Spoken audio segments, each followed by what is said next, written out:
Good morning, everybody. Hey, hey, hey. Alright, so there are two sets happening concurrently, and I want to make sure I am casting the one that Dave is not casting, as it is his tournament.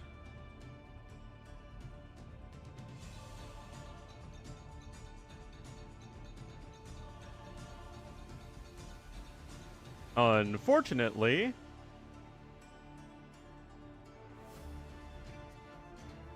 okay, Dave is casting Hope versus Llammo.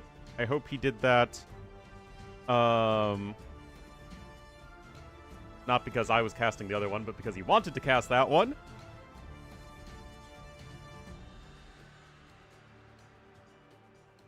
Because I would certainly defer to him with his own tournament, as would hopefully be obvious.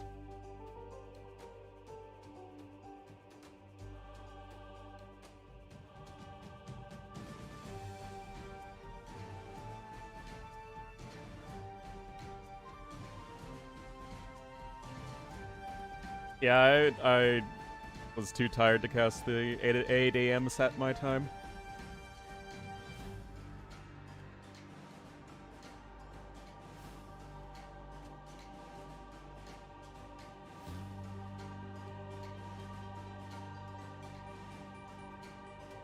Anyway, just a best of 3. Love HyperRandom. How did the earlier set go, actually?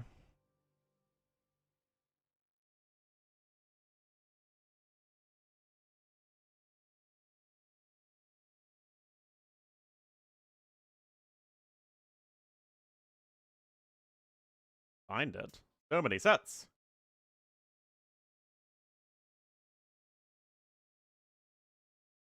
Okay, Thunderbolt just 1-2-0.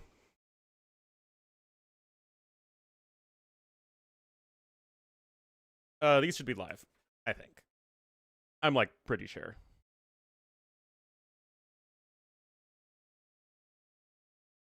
I think. I have zero evidence to back that up.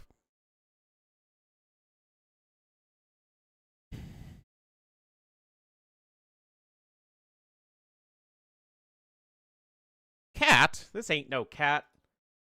Okay, yeah, Ozone's in the lobby. Yeah, so, speaking of cats, I am going to be leaving, this evening. I will be visiting my friends in Madison. So I'm going to be gone for the weekend. He's actually chewing on his stick. Oh, what is it, Dash? Is something happening? Yeah, so unfortunately I won't be able to cast this weekend, but I figured that there wasn't anything too crazy happening in the AOC scene, so...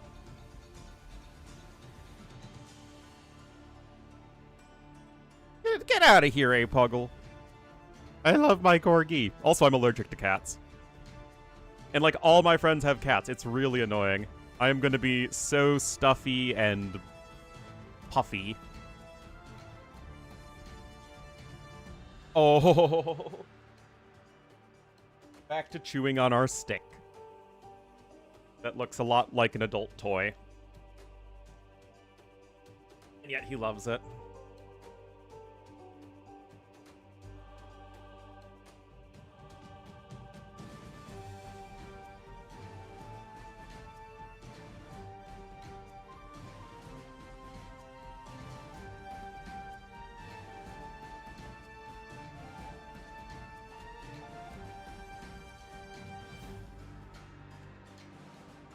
All about the corgi.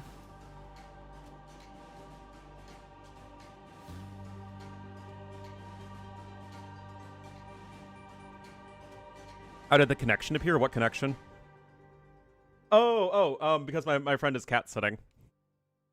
So I have to go, deal with cats. And it's making me nervous because I'm going to be staying over and will, you know, be, puffy and stuffy.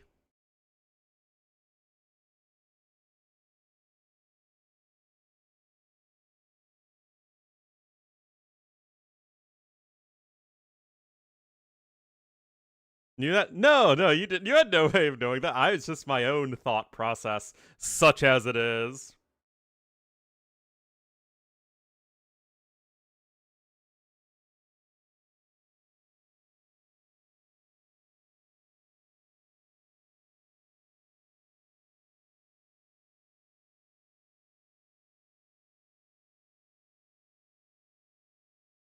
On the YouTube? Well, if it's on the YouTube, why are Ozone and Monos in separate lobbies? How does that help anybody?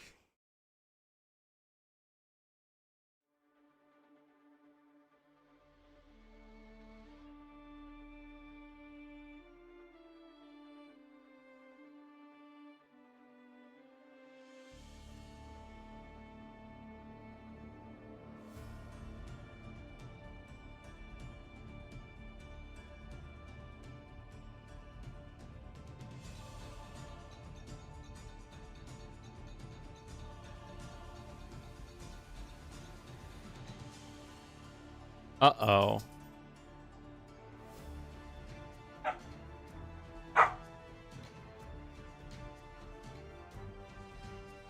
Maybe they're tsundere. Uh-oh. Is it time? Guys, I think it's time. I think I don't have a say in the matter. Dash? Do you want to play? Oh my goodness! Right, set, go! 3-1 Ozone? That'd be pretty impressive since it's just a best of 3. I already gave him my oatmeal bowl. Ready, set, go!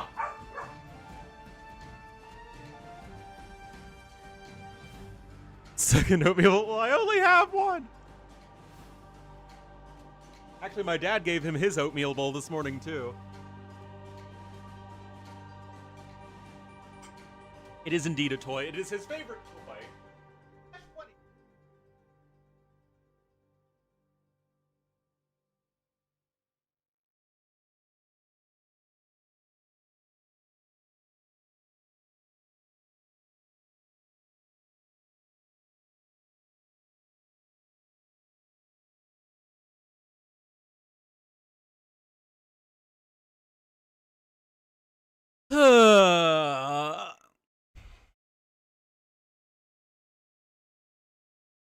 Yes, I know. It looks like an adult toy, but it is actually a Kong toy.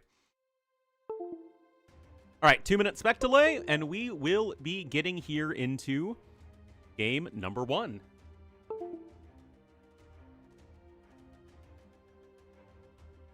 Are we going to lie down right now? I see that face.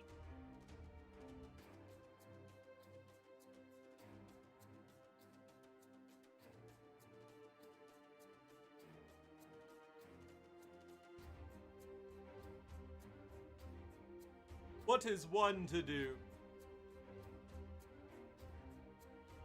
Game screen small, yeah. Yep.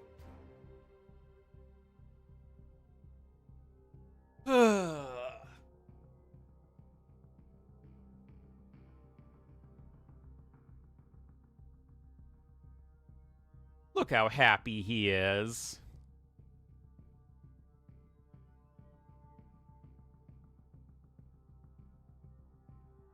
Such a happy little loaf.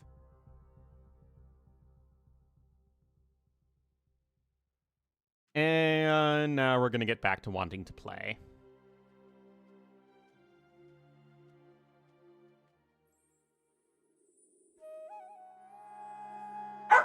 Uh-huh. What was the issue? Why was there an Insta resign? Give me that.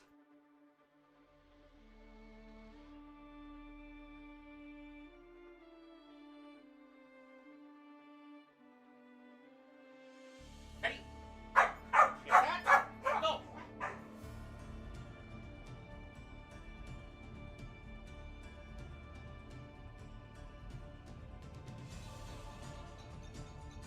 To be fair, Master of HyperRandom is basically dealing with Dash.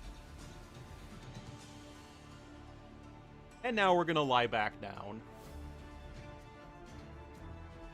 There has to be some grant money there somewhere for studies in corgi psychology.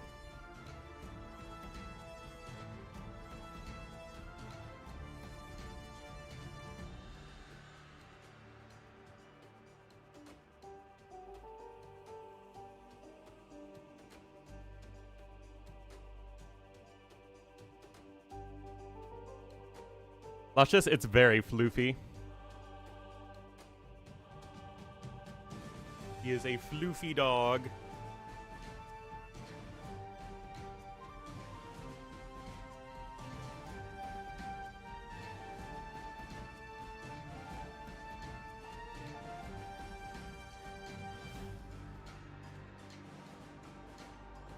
Don't know what's keeping him. See, that's the nice thing, is that, oh, wait. Corgi! I want it. Thank you, Corgi. Dash, was that you? Did you donate $10? Thank you, Dash. Thank you to whoever donated.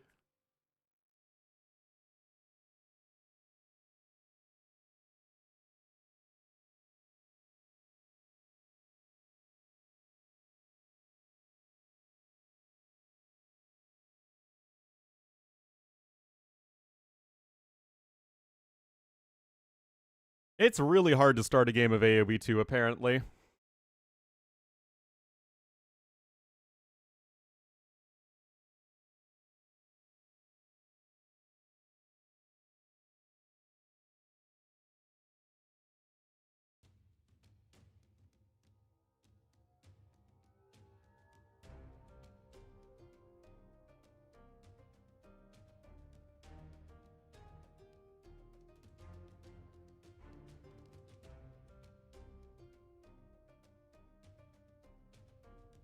All right. How is going? Have I seen DauT try to start a game? I've been watching DauT play for a very long time. A very long time, in fact.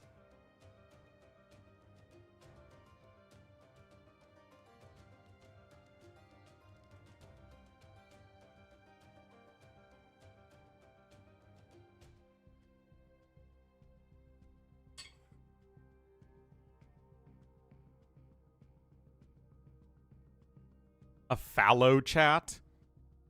Are we leaving the chat fallow so we can grow something else?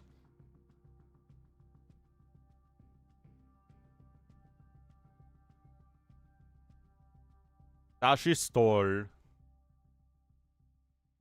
Or Dashi Sol. Dashi Store. Dashi Sol. I don't German, man. Whoops. The Monos song for Monos? No, I would never try to steal Monos' thunder with his own song.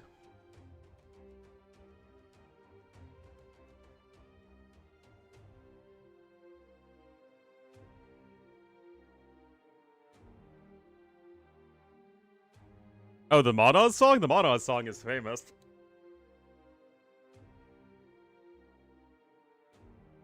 Monos is a pretty popular streamer.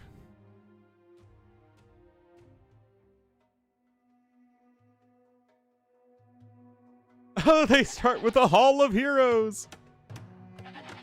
Oh boy. Let me just set up the scoreboard here.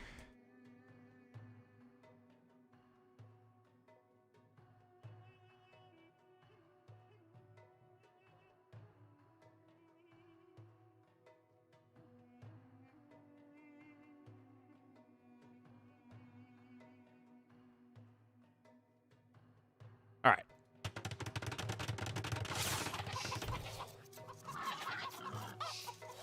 Here we are, guys. Game number 1 on this wild-looking map. It will feature Monos in the red as the Magyars to the north, and to the south in the blue as the Armenians. It will be Ozone. So they have a donkey. It's a donkey.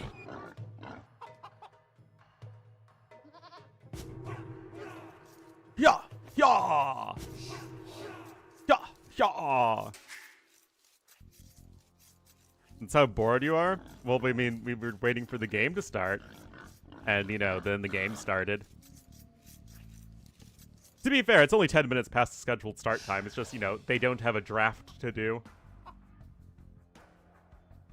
Anyway, not that much gold on this map. Also, I've seen this version of HyperRandom before, where it's kind of like an Amazon tunnel, but much more open at the front.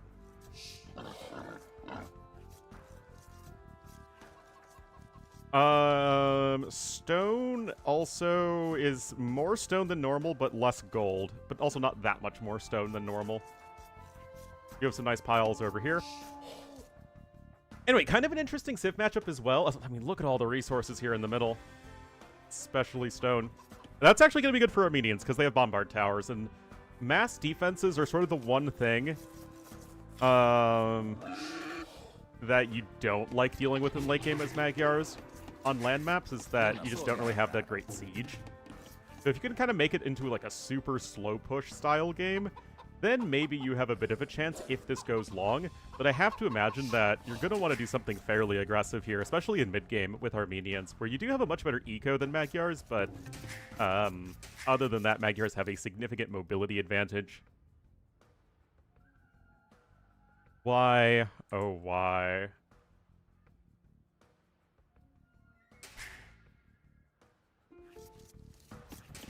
There we go.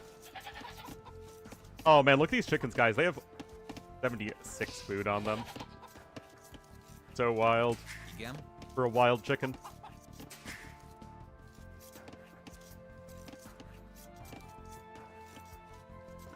Boars actually don't have that much meat on them, only 266, 228.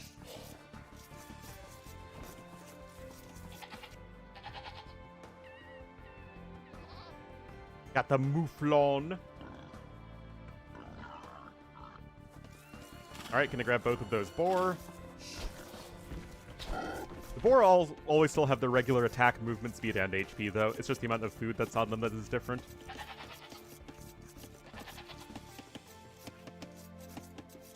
Lots and lots of forage bushes here. 1776, that's the Murica number, guys. Murica. Triple, but there's only 2 boars. How could he have done triple? Oh, Apuggle with the 5 bomb. Thank you so much. Very generous of you. I appreciate it. Welcome to the Wolfpack, Mo Naspa, Kale Vorta, Rockmosis, Purple Mamba, and Sugar. Welcome to the Wolfpack and enjoy the beauty, glory, and majesty of Ornlu, a wolf and friends.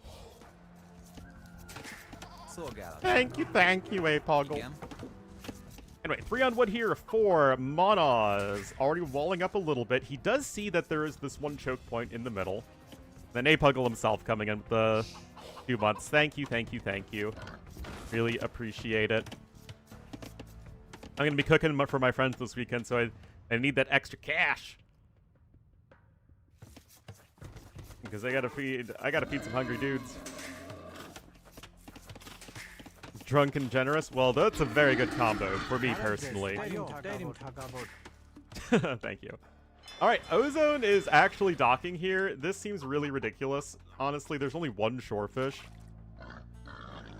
Oh my goodness, 4 boars. 4 boar in 7 years ago. I found over 2k food on these piggies.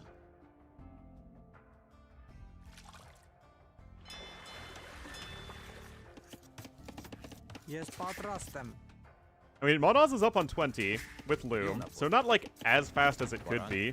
You could just go for like a stock standard scout opening. Going up on 20 as opposed to 18 means that you can likely afford horse collar as well. And you have plenty of food on top of all that. I just heard a stick drop, guys.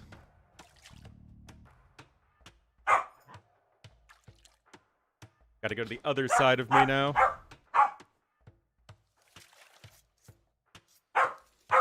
Now he's just behind me. Oh my goodness.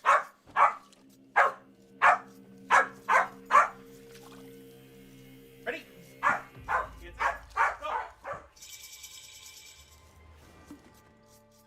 Alright, so Feudal Age is in. See that Ozone is going to be full walled though. Stable coming out. My wiener. Well, I'm sorry.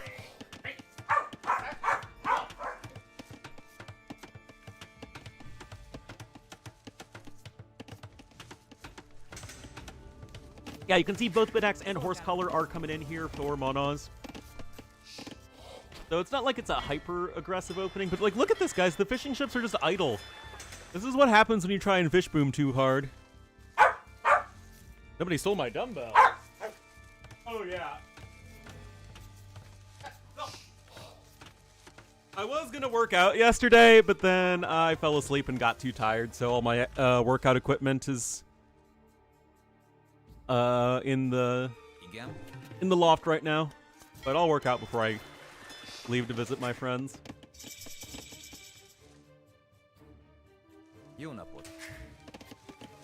Alright, Feudal Age is in here for blue. Should actually have a lot of problems clicking up to Castle Age. Still running? Well, there have been several additions in, like, their patches that made the game more playable. Then there was the HD edition in 2012, I think. And then we have the DE in 2019. But yeah, no, we still have a jam-packed tournament calendar. People playing for a living. It's good stuff. Alright, is the Corgi coming back or not? Oh, he's just lying down in the loft. Isn't that wonderful? As adults, feels bad, man. Alright.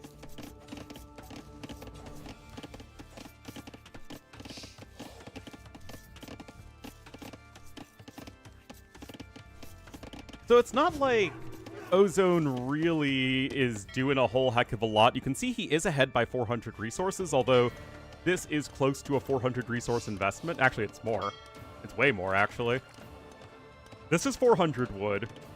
This is 300 wood. And this is 150. So this is, what, 850 wood invested? So it still hasn't paid off yet.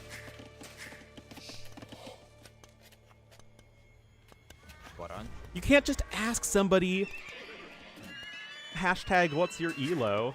It's so inappropriate.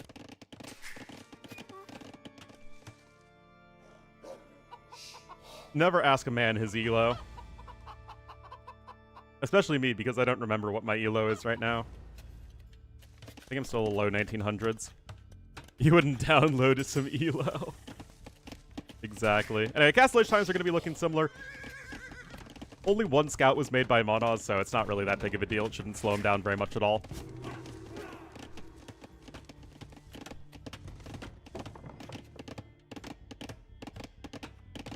You got 2K and 3 and jeez. I wish I was that good. With all that deep knowledge, oh yeah, for sure. Definitely 2800. With all the time and thought I have invested into AoE, I certainly have that much elo. Oh, we got pandas! Oh, we got the pandas. Look at them in all their pandaness. Oh, look at how derpy it is.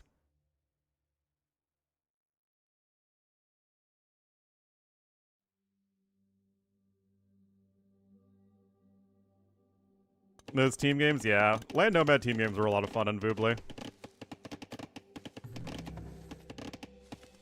They're huntable? No, I think that's actually illegal in China to depict pandas getting hunted.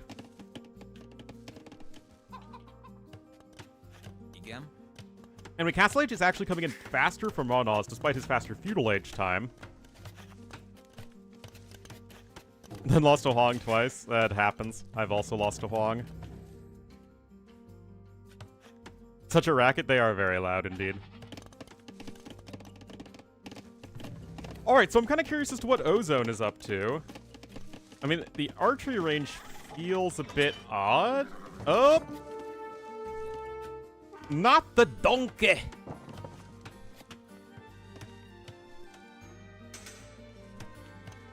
Okay, we have a second range coming in for Monos, so clearly he wants to get to CA. It's not something Armenians like dealing with at all. And we have one Vil mining stone for Ozone. Another dock? Really?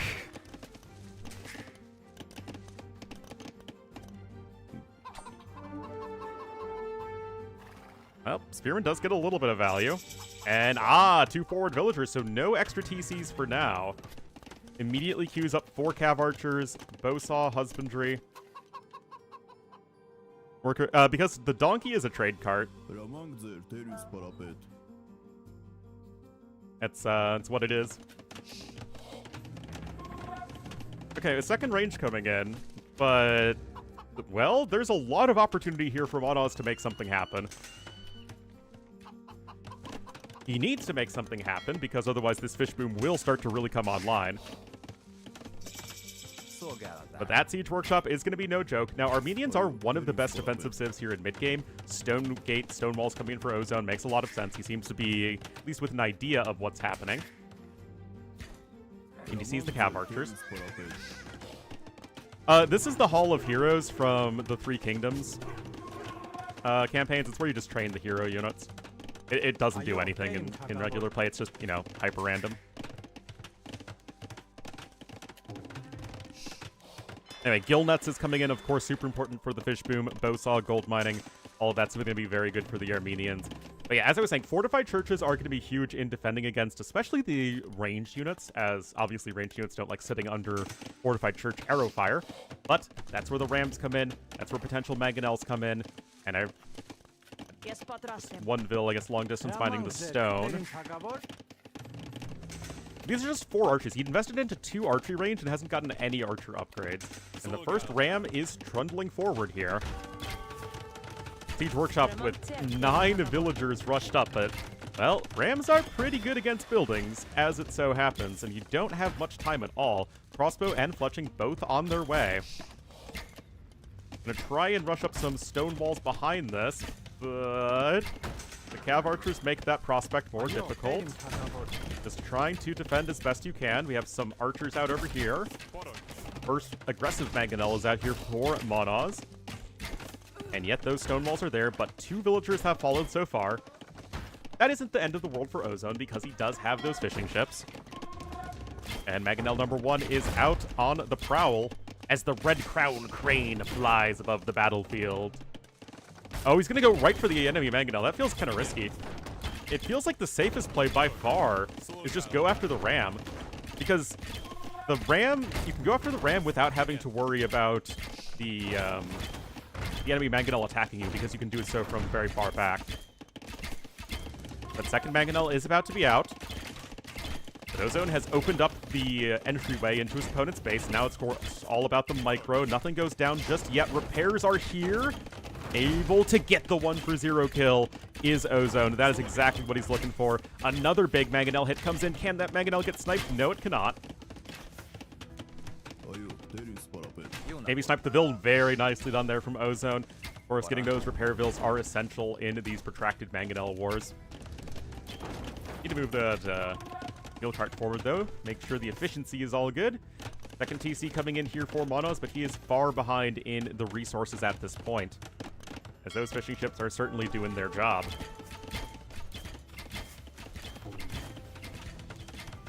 Ozone out of gold? There's 4K over here, but he's gonna have to make a big trek over there to the west, as most of the extra gold is here towards the middle of the map.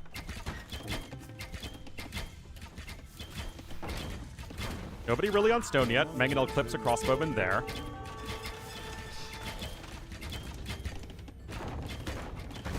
Oh, gets the free hit there, does Monos. Now we have a market and a fortified church on the way. This push is scary. Gold shaft mining even coming in.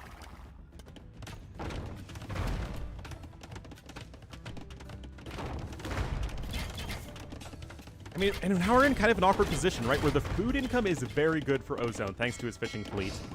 But none of the units he's making require food. Trying to make archers and mangonels. He's going to likely go for some monks here, as a monk defense is certainly something Armenians do quite well. Going to try and go for some more walls there, but there are just already mangonels and cav archers on standby. It's going to be difficult to keep your base safe here as our blue player. Just a little bit of dancing back and forth still. Nothing going down just yet. I mean, so far, only, what, 10 units have died this game? Well, and counting. Both Vils there and a Mangonel die in favor of Monos. Ozone still needs to hang in. He's gonna click up to Imp? Brah! You need to not die first! Imp doesn't do you any good if you're dead! As right now, the Cav Archers have broken through. They are going to charge on top of those crossbowmen, and Cav Archers are just better units than crossbowmen, so yeah, this fight is going to go rather predictably. Even the Mangonel there getting so much value, and all of the archers go down. 3 Mangonels and all these CA in the base here of Ozone. So it's like, what is Imp even going to give you? You, I guess, are going to try and spend this time recuperating your archer numbers, but how do you not die? These Cav Archers are going to swoop over here to the right-hand side, and they should just kill those bills. Those houses are kind of late. You'll buy some time in the short run, but the Mangonels, if not just the Cav Archers first, will make short work of those. Stone mining upgrade coming in. Ozone trying to hang in there. He is going to be on 4 ranges, but still no ballistics. No thumb ring for Armenians. And more troops are going to be flooding into the base of blue.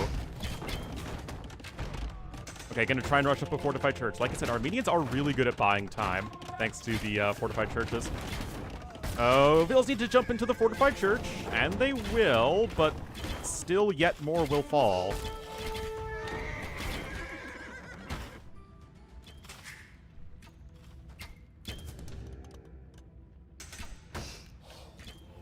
And 20 seconds to Imp, guys. Not like the CA are all that well upgraded either. Still missing bloodlines, even. Imp, Bracer, and Arbalest. And Chemistry.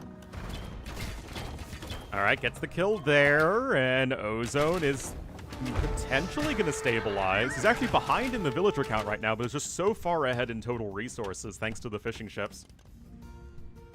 Monos himself actually isn't all that far away from clicking up, but the eco-efficiency really doesn't seem to quite be there, as he's been focused almost entirely on aggression.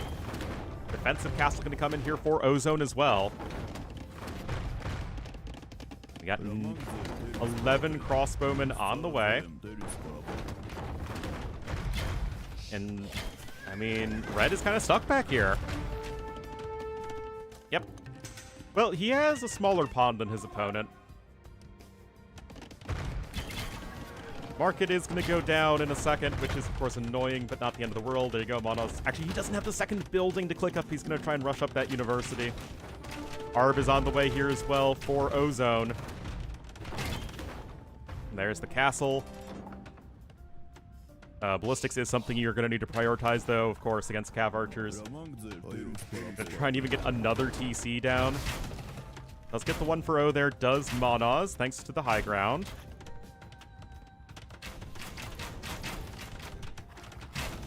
Alright, Red clicks up. Mangonel there goes down. CA are going to try and get even more value. I mean, Monos is ahead in total villagers. Way less idle TC time. But with the Imperial Age units out for our blue player, it's going to be difficult for Monos to ever take a good engagement. And now the Skirmisher switch is incoming. Oh, man, guys, Ozone's cooked. What are you going to do when the skirms come for you? Nice job here trying to just get that much more value. Uh-oh, the wall's there, not in time. And without ballistics in quite yet, those Arbs are missing a ton of their shots. And those CI are not likely going to be able to escape. But they are... Oh, never mind, they are. Oh, dear. That is really, really nice. 20 kills on that blob of Cav Archers, and a couple Mangonels there even get some more value. Oh. Oh, another decent shot. Mangonel even on the 2 HP right there.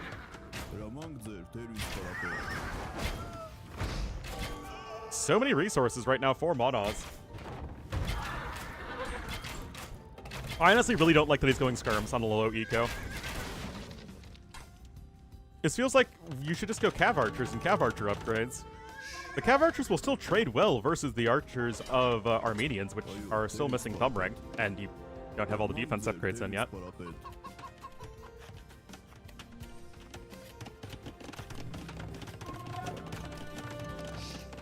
Got 4 ranges out right now for Red. Oh no, the wolves! Oh no! Go, my brethren! Charge!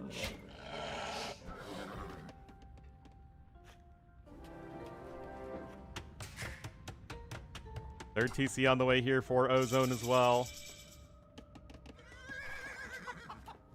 Oh no, Puckle rip. Alright, Ring Archer armor now on the way, so the archers will be fully upgraded, at least as far as Armenians get them.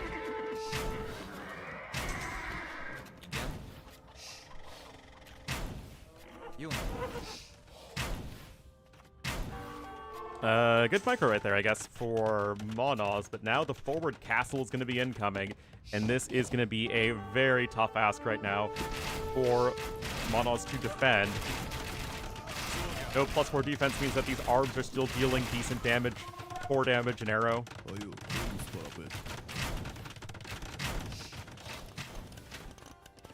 Getting the rest of those eco upgrades, Ozone, he is looking to march forward here to victory. Now, there is more gold over here to the eastish of the map.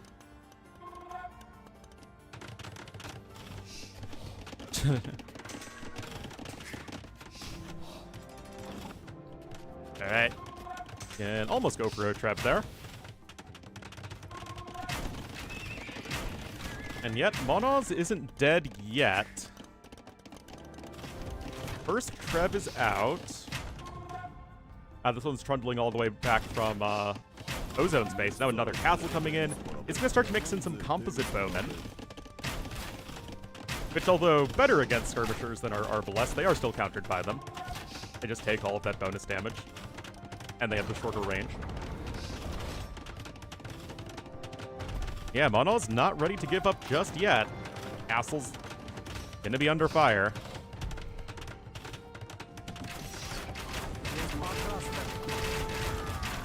Still, you have 2 Trebs out over here. If the Skirm is focused down the villagers, then they are all going to die to these ranged units here of Ozone. And a little bit of indecision there from Monos. He didn't focus the enemy army, nor did he focus the enemy villagers. So the castle goes up, and most of your opponent's army is still intact, which is obviously a pretty rough combo. Elite Composite Bowman is now in. Train nice and quick.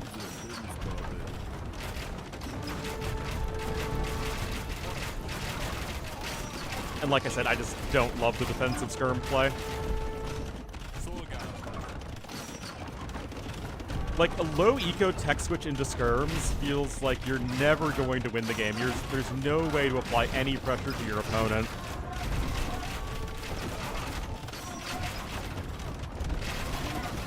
And of course, with the vastly superior economy, Ozone is going to be pushing his way to the game number 1 victory.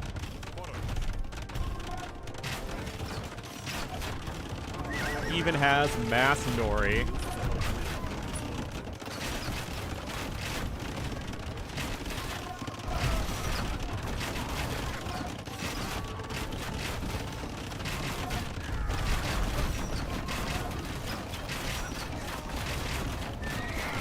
Yeah, fights are way too good here for Ozone. I think he has Conscription too. Yes, he does. A Big Mac? I have never had a Big Mac either. I don't generally like fast food hamburgers. I'm much more of a fast food chicken kind of guy. I say that and I just don't eat much fast food in general.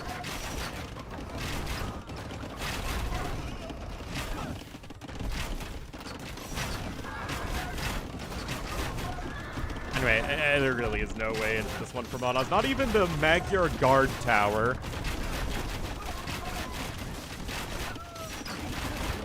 Not even the Magyar Guard Tower a la Dracula 2. If you know, you know.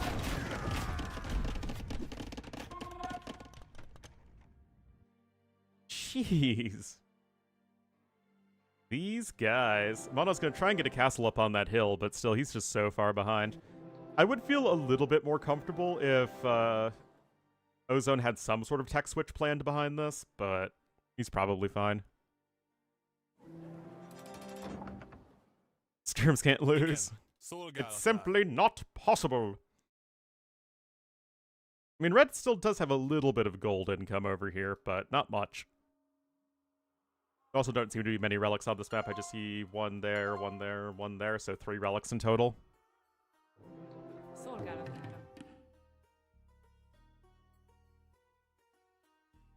Oh, jeez.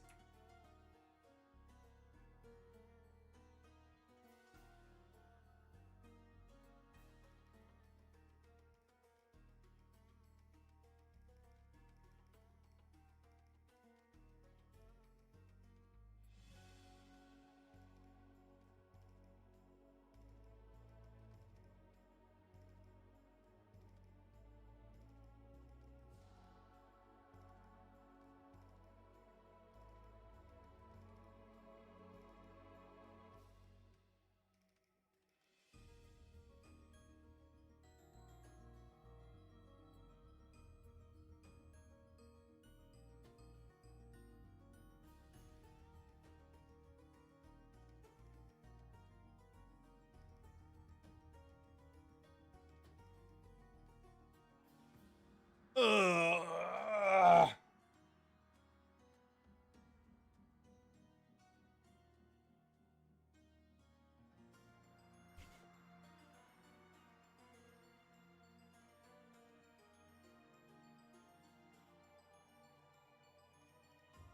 Waiting, waiting, waiting. There we go.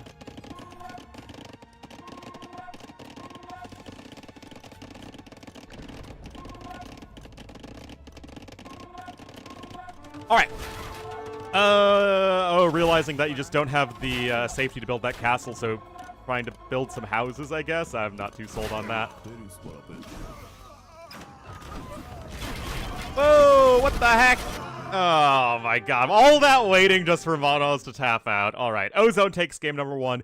Good defense. He got the fish boom down and was able to leverage that to the fast Imperial Age. It was certainly a little bit scary. I mean, it's a lot bit scary when all the Cav Archers busted into his base, but able to hold on still.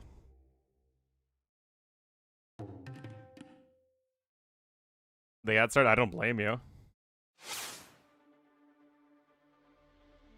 Ads are the worst.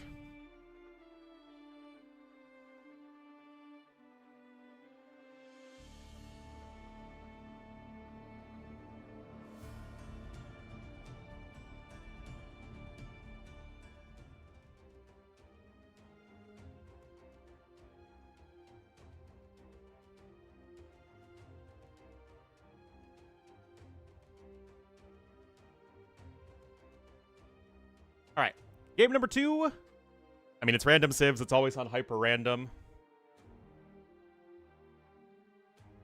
Uh-huh.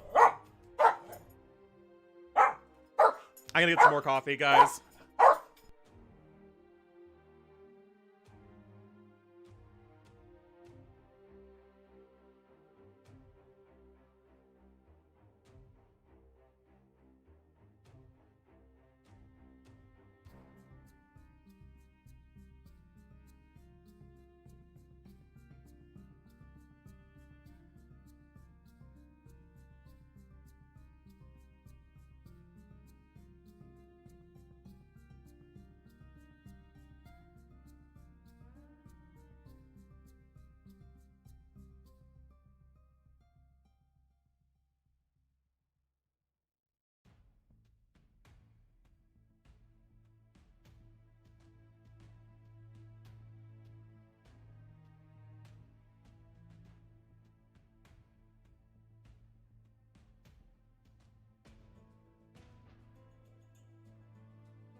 Alrighty.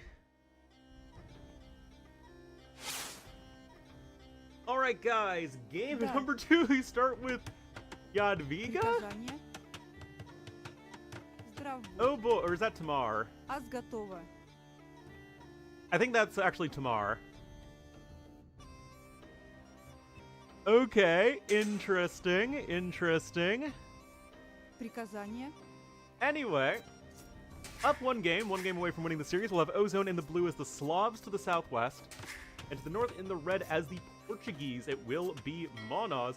They also have an incendiary ship. Oh boy.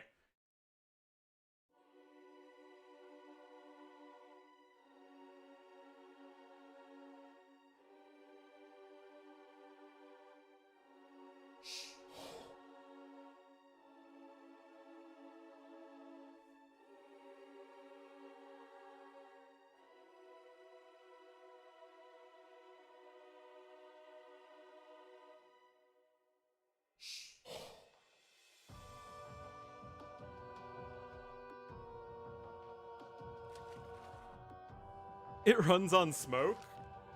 Yeah, it's got an internal combustion engine. That's how it works. Every tournament needs a gimmick? Well, it's kind of what people want to do. Wow, wasn't that useful? Anyway, kind of a goofy-looking map, and it's HyperRandom. It's always a goofy-looking map. So you have water over here in the east. Certainly worth taking. But also, is this even Microsoft sponsored? I don't think it is. Nope, it is. Why is it last minute then? Because didn't Dave say that this all just came together at the last minute? $10,000?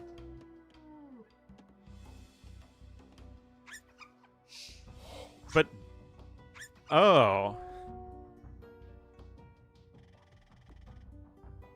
Аз готова. Да. Da, аз готова. Anyway, you'd think that Portuguese would be significantly better than Slavs here. Not only are they better on maps with water, and you can see that... Why would Monos re? What? I would love to have Portuguese versus Slavs on a map like this.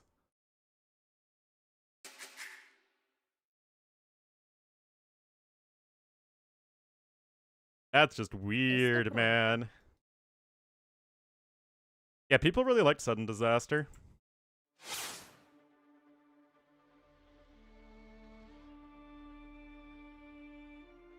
Need gimmicks? I think that small online tournaments do need gimmicks, though. Otherwise, there's nothing that separates them from other tournaments.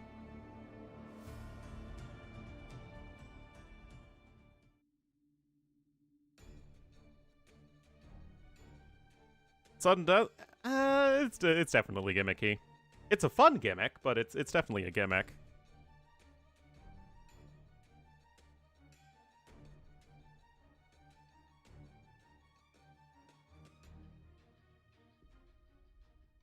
Twitch chat to stop complaining about gimmick tourneys? Yeah, we have TTL coming up for sure. That's about as... What the heck? Hold on. Wait, they start with the Norse Warrior, which is basically a crappy longswordsman. And... Stortebecker. What?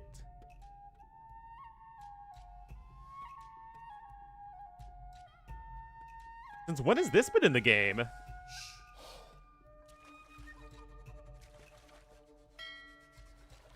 That's the William Wallace hero portrait. Like, I play a lot of single player and spend a lot of time in the editor, and I do not know this at all.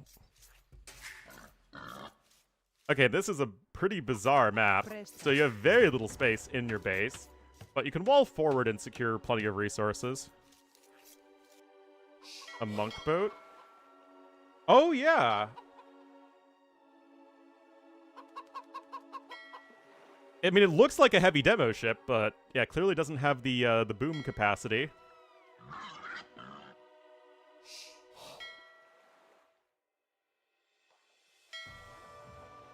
Also, it's a Central European heavy demo ship, even though neither of these civs have that architecture set. Well, so long as the boar don't spawn... Yeah, so neither player has the boar within inside their own starting area, so it doesn't really matter. Also, I'd like to point out that Monos decided to read the last map and now just gets this instead, which is just going to be super bizarre to play. That said, this feels like a pretty good opportunity to go for fast castle conquistadors. Wall up at the front. Kind of like Glade in that regard, but with water. Also, there are docks in the corners here. See? It's time to drop the base. Jay. See? Alright, nice start there for Monos. He's on 40 HP as opposed to 15. Monday.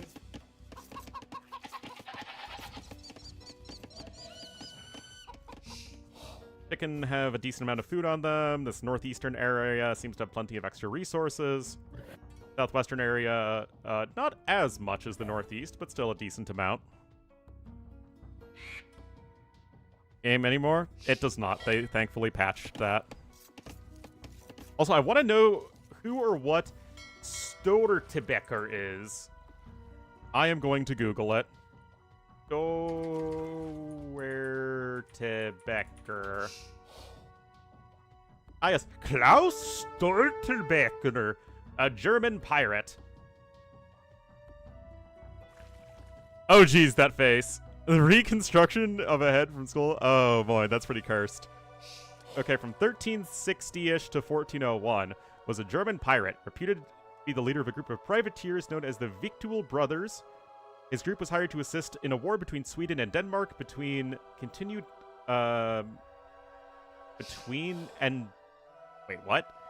assist in a war between Sweden and Denmark continued to capture merchant vessels. Okay, it's just bad grammar. Mainly the Baltic Sea and the North Sea. In German folklore, Stortebeker is similar to Robin Hood, stealing from the rich to give to the poor and amassing and hiding great treasure.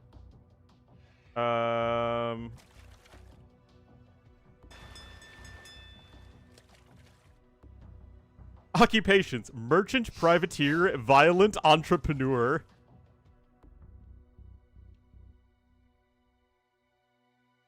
So I guess he's German. So he was German and fought the Vikings. Huh. Learning. Monday? Anyway, Vales are going to come forward to wall into your opponent. It's just kind of the obvious play on this map, honestly. Let's just, like, Glade. Oh, wait. Oh, rip the Vil there.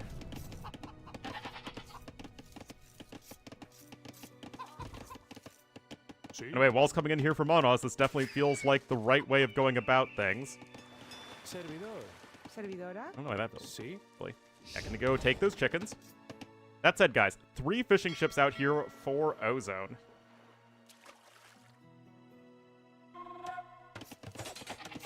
That late? Okay, yeah, the Viking Age. The AoE 2 Vikings. The Norse. The kingdoms of Sweden and Denmark and Norway. Are you happy, Gromf? Yeah, he does have Vils on the outside, and he's got fishing ships, so he's okay for now.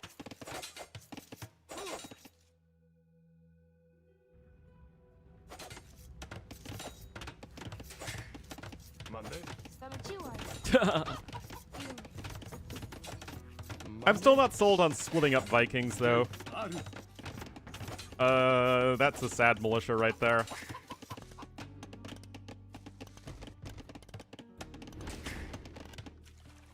I mean, I'm not super familiar with that part of the world historically, but I feel like it would be difficult to really differentiate in an AoE 2 civilization way between the the Norwegians, the Swedes, and the Danes.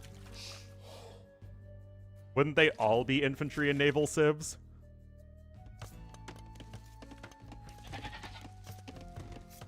Because, like, that's kind of the problem we ran into with Armenians and Georgians, right? Is that they both would be, like, cavalry and monk and defensive civs. By the way, I did decide I'm going to make a YouTube video on basic civilization and historical design. I don't know what I'm going to call it yet. It's kind of nebulous, so I'm trying to find the right words for it to write the script. But I want to talk about, okay, what do we mean when we say an AoE 2 civilization? How do we ascribe that civilization to a particular historical entity, or more often a group of historical entities? Jay. It's gonna probably be contentious, but I think that it's something that, like, it's always something I wanted to make, but I figured that people would find it way too boring. But I think with all of the Three Kingdoms stuff, it's a bit more in the forefront of people's minds.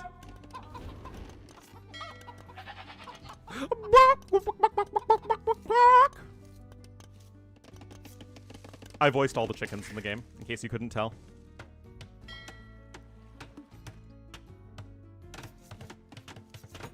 Oh, look at this mining camp. Oh, that's a feels good mining camp. Crap on 3K?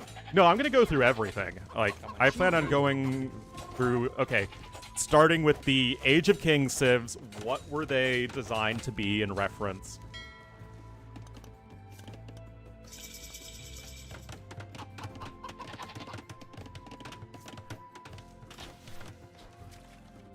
And all the way up through Three Kingdoms. Monday? Si? Presta. Because through the different eras of AoE 2 civ design, we sort of have different aspects prioritized, or different groups covered, different naming conventions.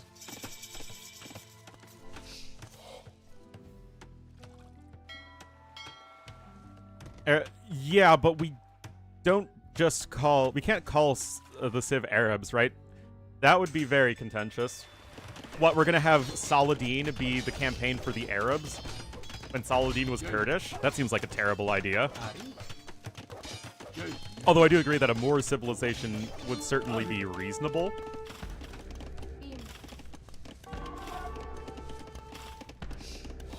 I don't know enough about the different Christian kingdoms in Spain to know if you could really differentiate between them.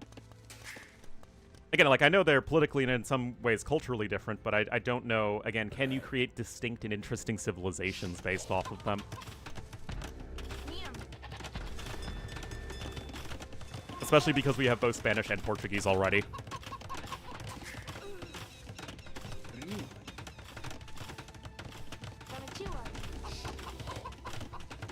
Anyway, Ozone has lost 2 bills. He's still ahead in overall economy. Kinda stuck, though. Meanwhile, 2 docks for each player. Archers coming out can be able to garrison inside the tower, which, although it does make your villagers able to work more efficiently, you're still just stuck in your base, and now Ozone's even going to get it housed.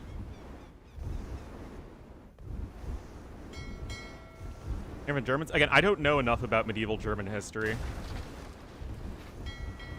But I'm content with Teutons covering the different Germanic-speaking Middle-Age kingdoms. Motammedians. Does he also tell you to go gather stone right behind enemy lines?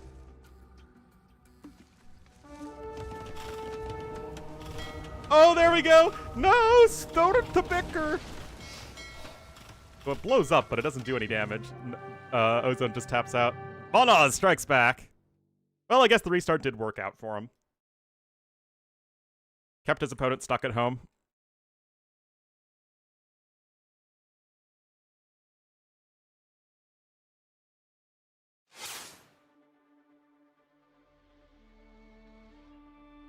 All right, tied up.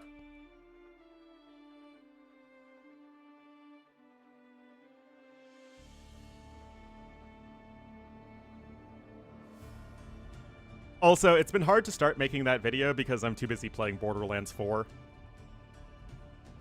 Guys, I think I hit 50 hours in the game yesterday. It came out exactly 2 weeks ago.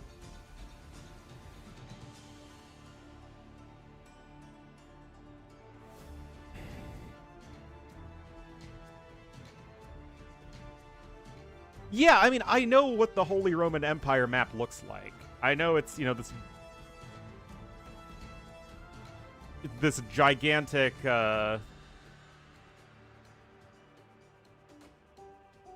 hodgepodge of different political entities, but we don't base our AoE 2 factions off of political entities or single political entities. We call them civilizations.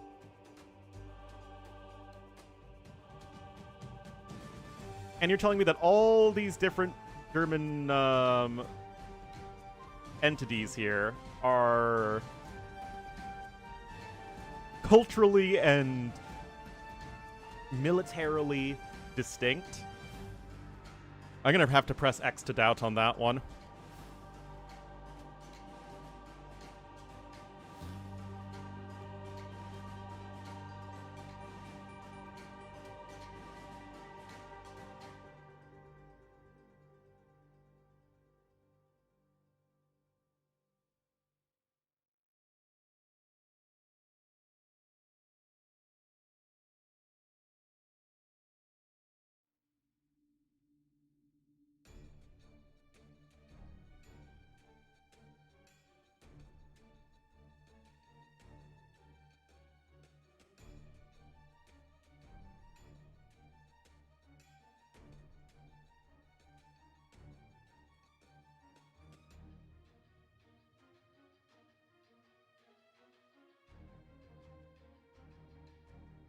Everyone else is a wild animal. Well, yeah, that's just how humanity works, right?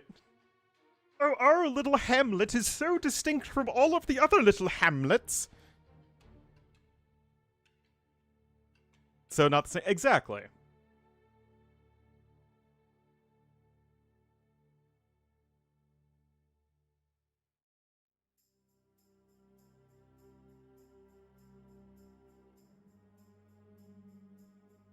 Hordes of spearmen. Well, I'm going to talk about it in the video, right? Because AoE2 civilizations are vastly oversimplified in some aspects compared to their real-life historical counterparts, as you're using, in many ways, one specific group of people that you need to design a civ around. Like, you know, you have the Franks, who are specifically designed off of the Carolingians, and then the Kingdom of France. But you also have the Franks represent other different people groups in and around France, and of course various Crusader entities as well. So in some ways you're oversimplifying things, but you also actually in some ways have to make civs more complicated than in real life because, as you're saying, Noobnetrum, most armies historically were just peasants with whatever sharpened sticks came around, and then maybe a few cavalry support or archer supporting friendos. So you need to actually present civilizations in a way that makes them more distinct than they actually were in terms of military composition or, you know, technological advancement, so to say.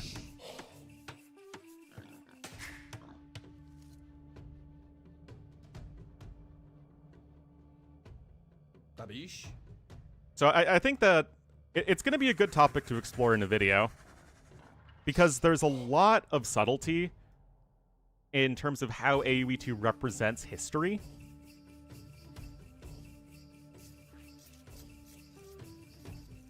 And the artistic license that needs to be taken to create a, you know, cohesive video game, but also not even using it as a pedagogical tool, because you really shouldn't do that.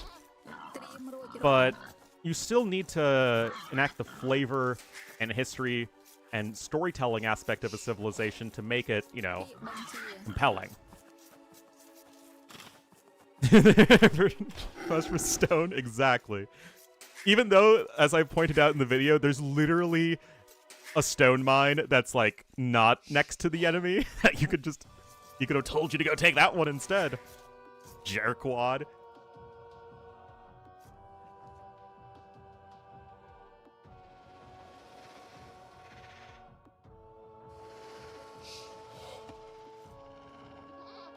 But I've said it before, regarding the Koreans and the War Wagons, although the War Wagon is completely made up, I actually don't mind it because the War Wagon, as the role of the unit, is actually pretty accurate in the idea of a more defensively oriented cav archer. Like, that is literally was the backbone of the Korean army in the Middle Ages. So even though, if you look at the name of the unit and the model of the unit,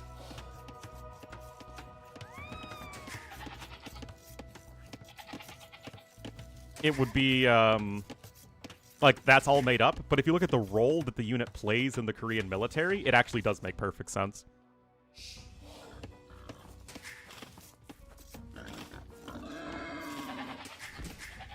Anyway, Mono is here in the red as the Khmer to the west, and to the east in the blue as the Mayans it will be Ozone. Yeah, I don't really know if because the papacy wasn't a civilization.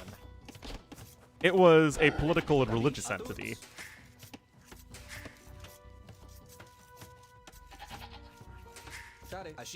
Again, it's AoE 2 factions are civilizations. They're not specific political entities.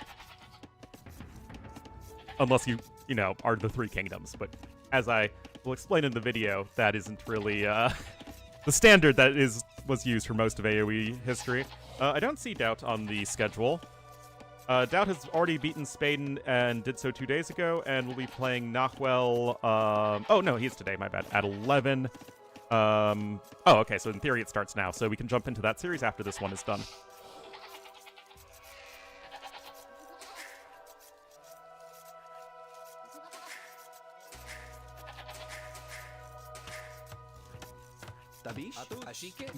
The Landsknecht. Oh, well, aren't they in AoE 3? They're one of the mercenary units in AoE 3, I believe.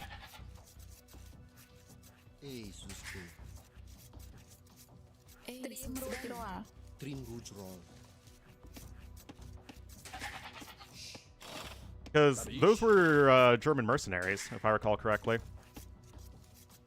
Which certainly could be appropriate for a Teuton civilization. I just think that, again, you have to weave historical identity with an actual gameplay, and as it happens in AoE 2, the Teutons are like the slow, heavy armor, Doom push civ. Yeah, that's kind of a big fail right there. DC arrows, guys. A lot more accurate than they used to be. Well, kind of just as accurate as they used to be. And then they weren't for a while. Also, the Khmer Eagle. Gotta love it. Anyway, this map, I mean, it looks very Arabia-like. Stone situation, maybe very slightly more than normal stone, and very slightly less gold than normal? Oh, no, way more gold than normal, my bad. Yeah, it's like 40,000-ish gold, I think, on a standard land map, and around 8,000-ish stone. So yeah, still way more than normal. I really should double-check that, though. It's something that's very relevant to...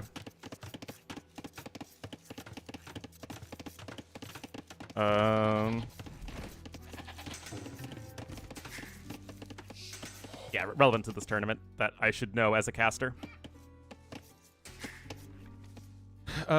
Cool like the Warwagon, anachronistic, and lame like the Woad Raider.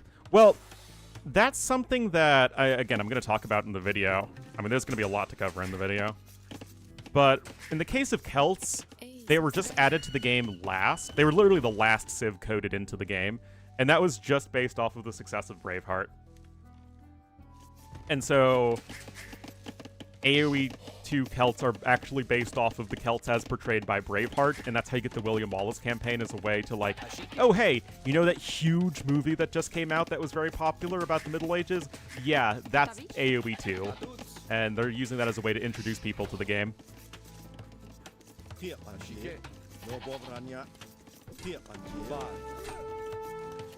I mean, the movie is great, yeah. Obviously, it's not exactly historically accurate, but I think that, again, you have to look at it through a different lens, right? Restrictive chemistry? I think that's something he wanted, yeah. Oh, I will absolutely make a Mel Gibson joke in the video, don't you worry.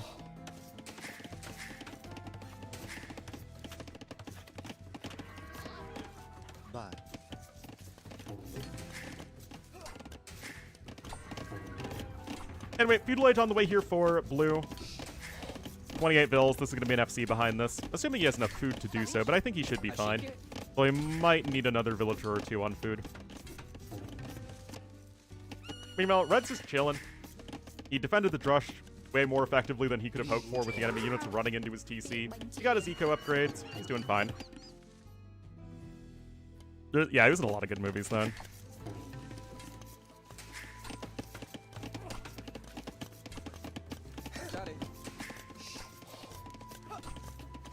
With the current actor? Ooh. Can I cast with Haley Steinfeld, just so I can cast with Haley Steinfeld?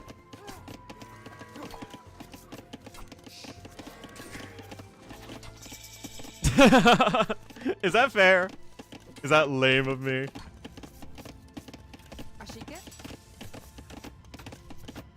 Mm-hmm. I mean, seriously, what does Josh Allen have that I don't have?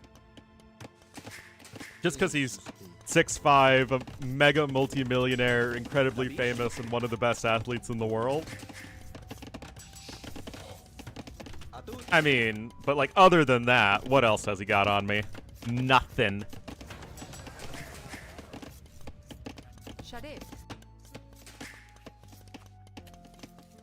Alright, Castlage is actually going to be coming in at similar time, so... Good early game here so far for Monoz. Just getting all those farms down as Chimera is going to be really nice. Yeah, I bet he's got no AoE 2 knowledge.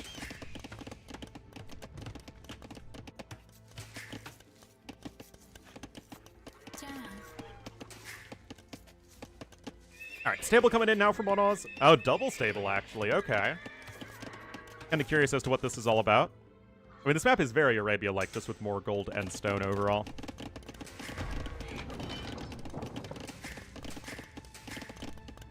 How random is this tournament? It's pretty random. It's way more random than mega random. The man produced 20 nights in 20 minutes? I don't think he can.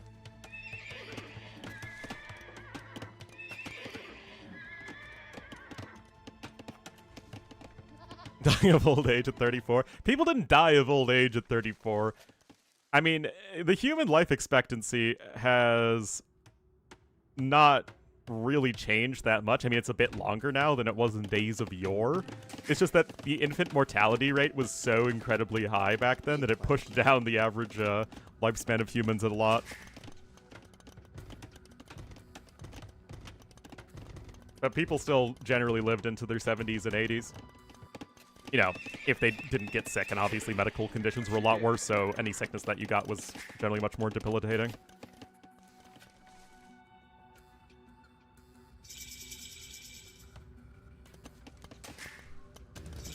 What? Alright, Siege Workshop coming in. Okay, so double stable Knight and Siege Workshop.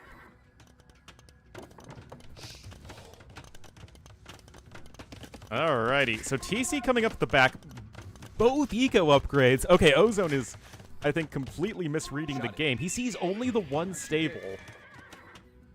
Ooh, okay, second Eagle right there does see the Siege Workshop, so he knows he's going to need to be in for something. He does have a Monastery on the way. Yeah, but Monoz, with everything on the line here, is going to be going right for it. He's even getting gold shaft mining, which is a little weird, considering how aggressively he is positioned. You can see houses trying to be built up right there. Honestly, you might as well just go for stone walls, especially since they're nice and cheap as Mayans. Well, I guess, like, a healthy human would live that long, right? But my point is, like, the biological human lifespan hasn't really changed much. It's just that there were way more ways to end up dead back then.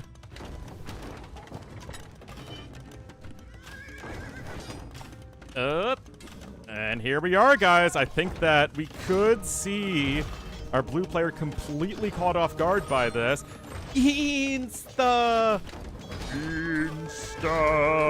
Eagle Scout gonna come in. Does not get the monk, but there isn't even another one on the way. Okay, he's up just right there. The Workshop coming in.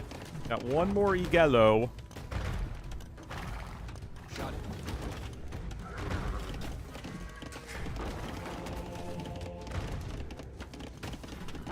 Means insta? Yeah. Well, I mean, it doesn't even need to be an instant conversion. It's just what you say whenever anything gets converted. A lot more common today. You know what? You are almost certainly technically correct. Look at this. Behind Monoz, not at all committed to going all in here. Doing up some scouts now. But the Knights have no upgrades. This is just early Castle Age pressure. Eco is going to be coming up behind it. He is on a second TC. 3 villagers have been killed. Ozone is on 2 TCs as well, but obviously the eco efficiency is far, far behind. But there are no monks as a part of this. So you have to be really, really careful because converted knights could turn around and snipe the siege quite easily. But Monos is currently doing a very good job of making sure that the siege is staying safe.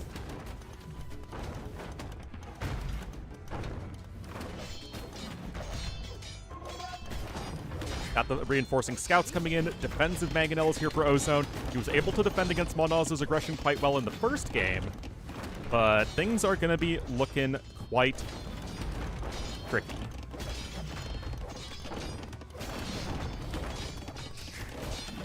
Got 2 monks there chilling in the TC. Eagle not likely going to be able to get that snipe down. He just kills his own eagle. No! Deadville, hey, Noobnetrum, one of the most important things to learn around here is that you just don't ask questions. You don't think, you don't ask questions, and you'll be much more satisfied. Okay, some siege unit... Oh, I don't know, something died somewhere.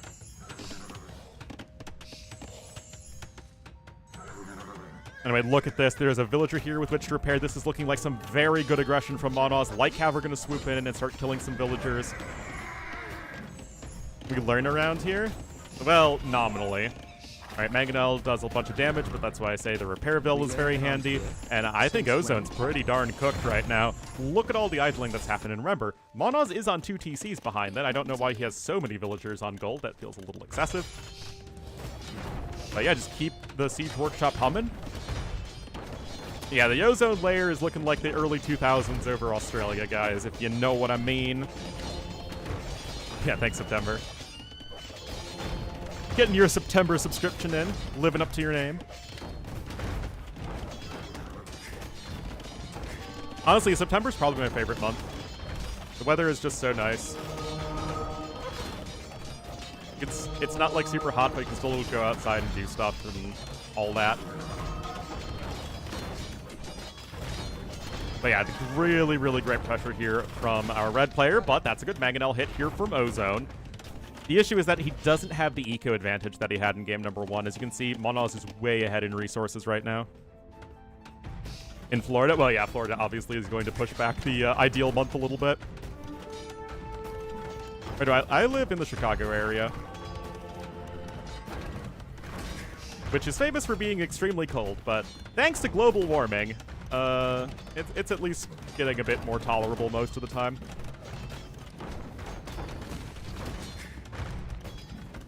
Anyway, I mean, good Mangonel hits for sure, but he just isn't going anywhere in this game. The eco balance is a disaster.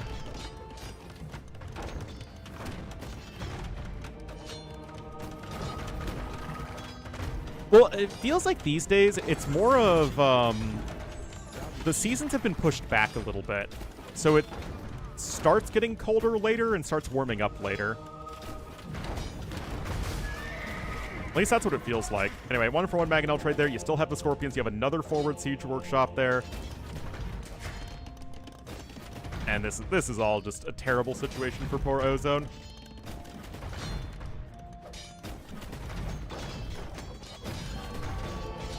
Ten villagers have been killed.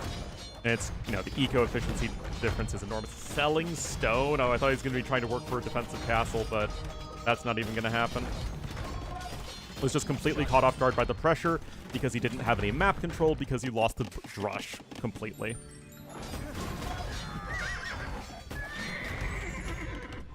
I mean, yeah, Ozone is still ahead in resources destroyed. That Mangonel goes down. That's another kill. I mean, it's looking pretty darn over here for Ozone.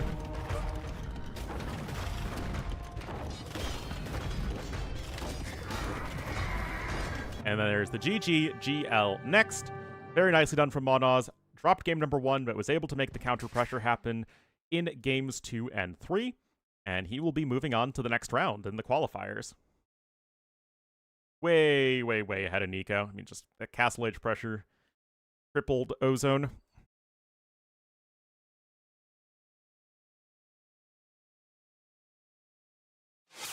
Well done.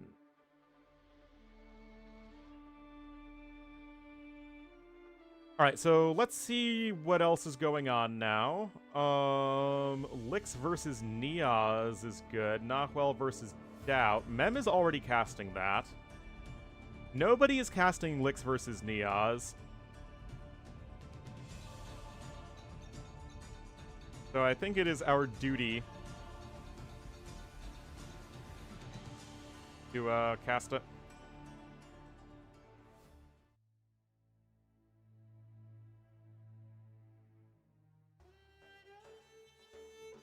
Yeah, Lix versus Niaz could be very fun.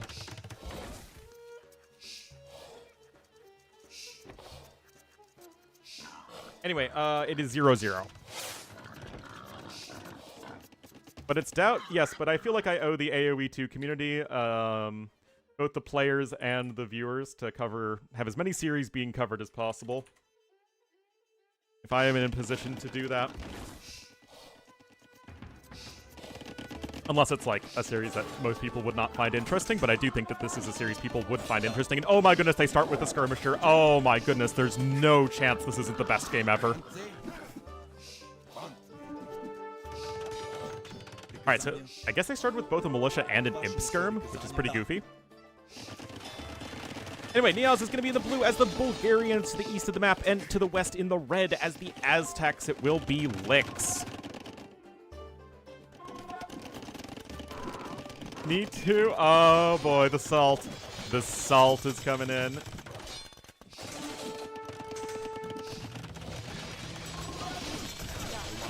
Alright. There are 12 real-life minutes in, by the way, guys, so shouldn't be on super speed that much longer. 9 men-at-arms here.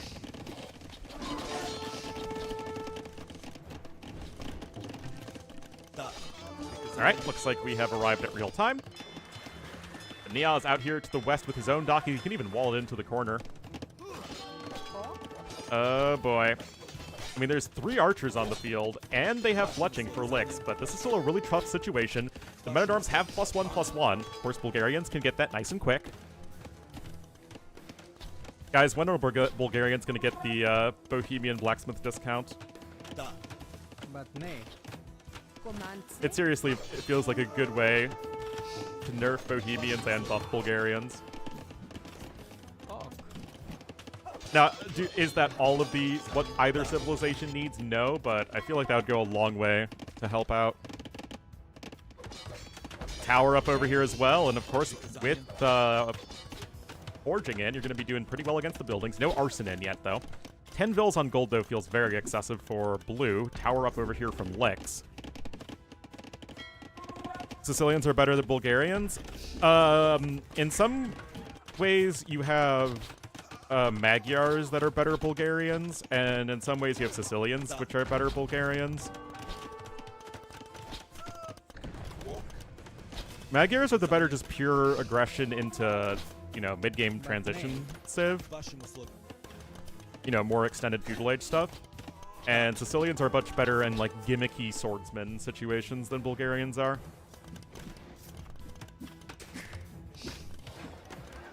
But I actually feel like Sicilians are in a fairly decent place right now, so I'm not all that concerned about them. I think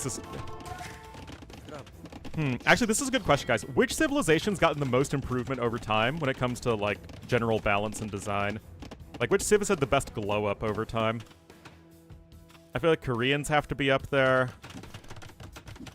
Sicilians are getting there for sure. Incas. Anyway, another tower coming in. Yeah, 12 fishing ships, though, is wild. Should be enough to close it out. Vietnamese and Khmer both caused okay to AOC. They were still not even that great in AOC, though. Japanese were always pretty good, though. They just made them a lot better on land maps.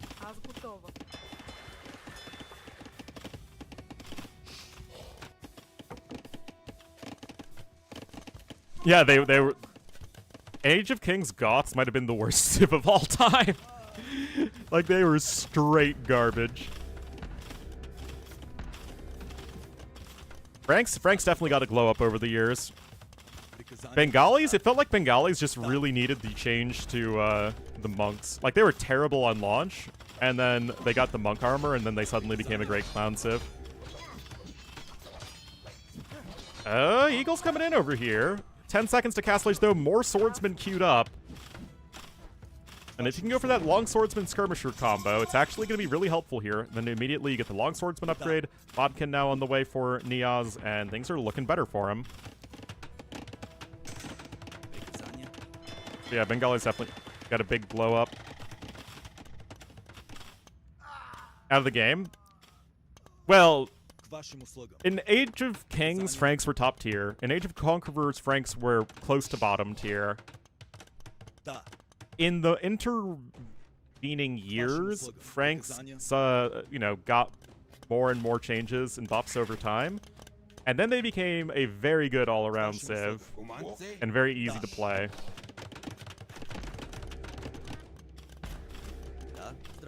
Or I guess straightforward to play is the better word.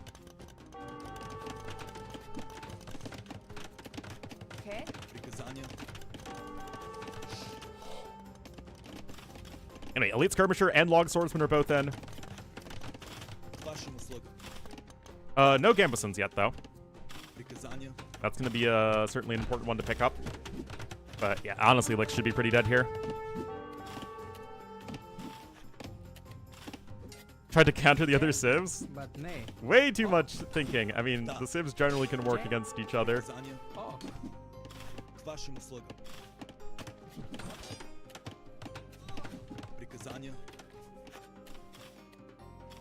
But yeah, the fishing ship difference should be way too significant. We got Arson coming in.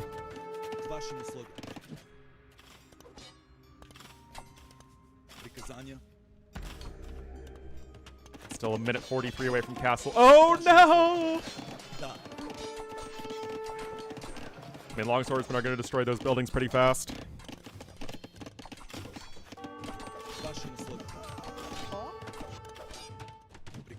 Skirm's chasing back those archers. I'm telling you guys, long swordsman play is underrated. It's not always the best play, but if you have a civ with good swordsmen and the situation calls for it, definitely an underrated choice.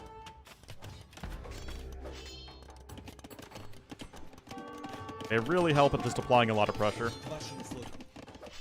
Although again, Niaz still should pick up Gambesons. University coming in, I guess, for ballistics. And just a huge population advantage right now for our blue player.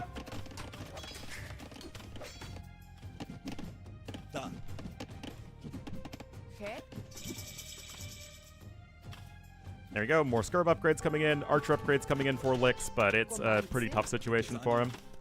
No matter how you slice it. Walls seem to be doing just fine over here. Unless you can scooch around the farm there.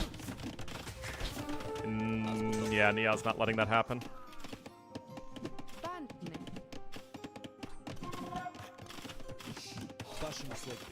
It's long swordsmaning time. Oh, the tigers!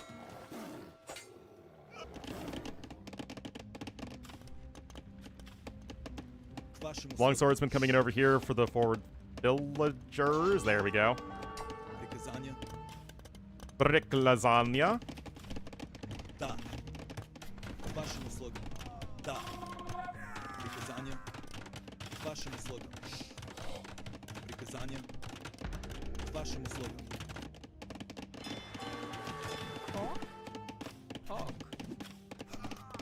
It's a kill there.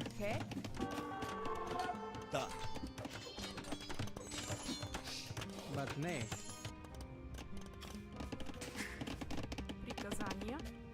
I mean, 18 villager lead, significant army lead for Niaz. This is rough for Lex.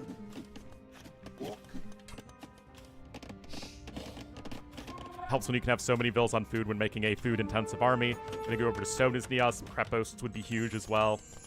Just furthering that map control. Wait, ETF. Mm-hmm. 14 Vils on stone. Second TC coming out at the back. Does feel like you want at least some Vils on gold. Maybe that's just me. It's a Capture Age plugin they just added.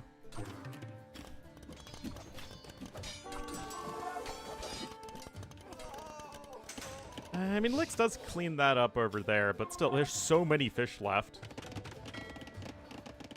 I guess they're kind of starting to... They're actually going to run out very soon over here. So I guess that's something.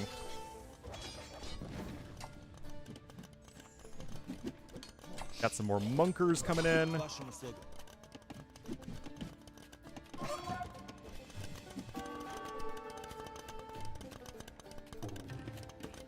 Just now the second TC coming out for red, though. Cav archers? What kind of boring Betsy are you, Niaz?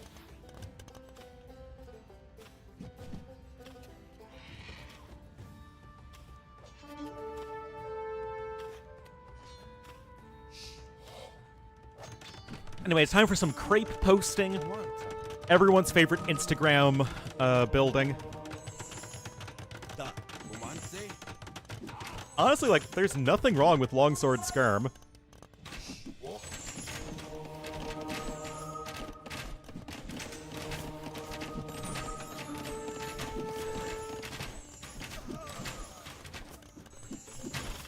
You have got to be kidding me. That was a Tim Crepost! No! Oh my goodness. Wow. That's ridiculous. The Crepos was destroyed and he lost all the stone. Oh my god.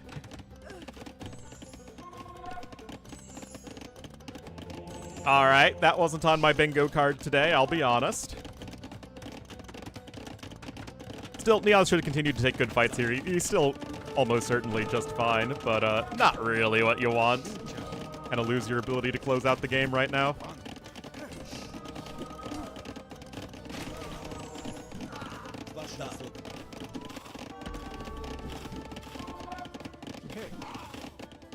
Gonna stop his longswords in production though, and he still has no Vils on gold. The eco balance is not good here for Niaz. But yeah, Lex is pretty dead anyway. 45 imp skirms. 32 swordsmen. Niaz, you know, he tried to throw a little bit, but was unsuccessful. It's just like the Seahawks yesterday.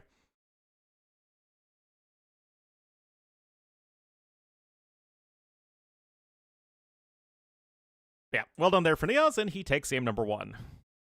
Yeah, they started it with an imp skirm. So that's what's being displayed on Capture Age.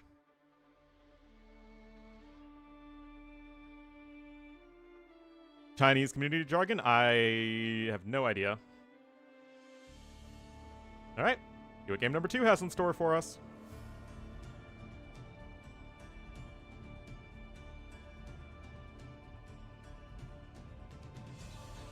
But I actually liked them.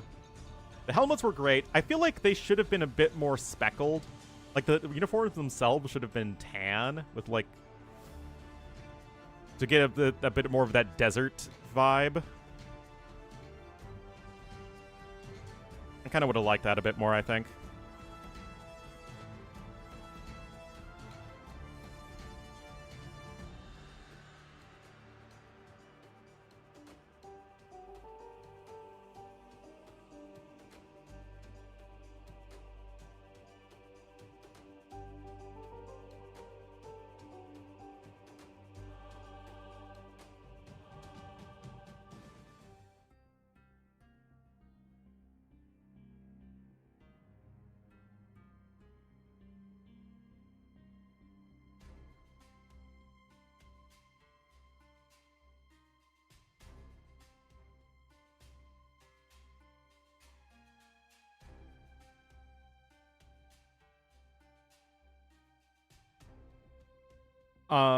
Did I not update the title?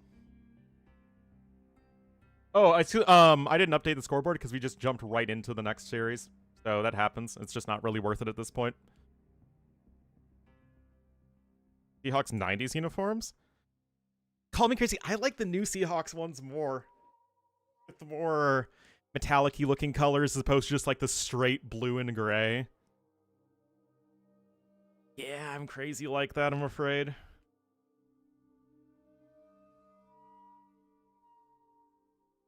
But I generally like it when teams have more distinct colors, color combos. Then it's just like so many just straight blue and reds.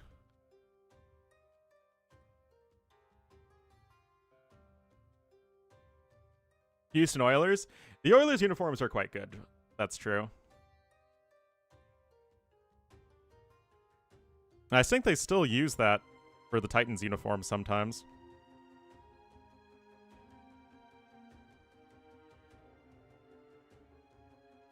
Oregon Ducks make some good points. I mean, I think they do look pretty good.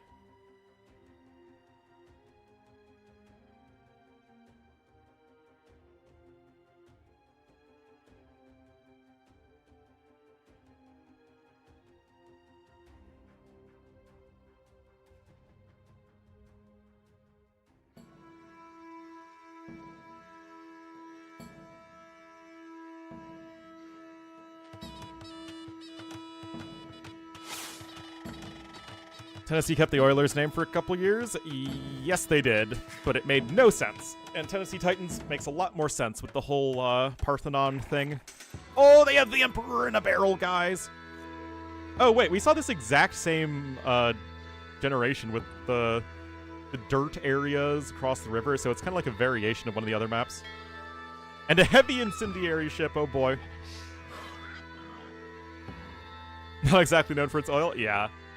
Well, it's like they should have changed the name from Cardinals when they moved from Chicago to Phoenix. Or from St. Louis to Phoenix, I guess. Pronto. Pensa. It's still showing up? What do you mean? The food values like? Not that much food on that boar. Plenty on that one. A decent amount of forage push food there. Overall. Okay, actually, here, I'm gonna jump out of the game for a second. The mammoths? What does that have to do with Utah? Okay, I'm gonna just boot up a random game of Arabia here, because I want to check to see exactly how much gold and stone. I think it's like 40,000 and 8,000.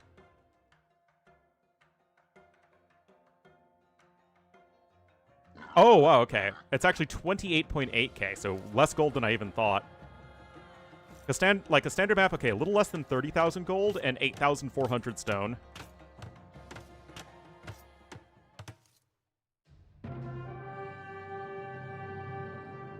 Hockey team? Yeah, they just moved from Arizona.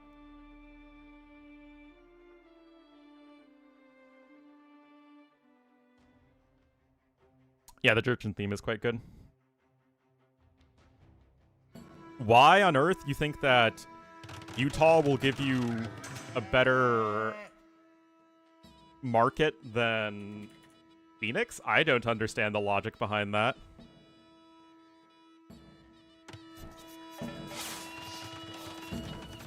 Alright, so now that's good to know. So, around 30,000 gold, so it's almost double the base gold and over double the base stone.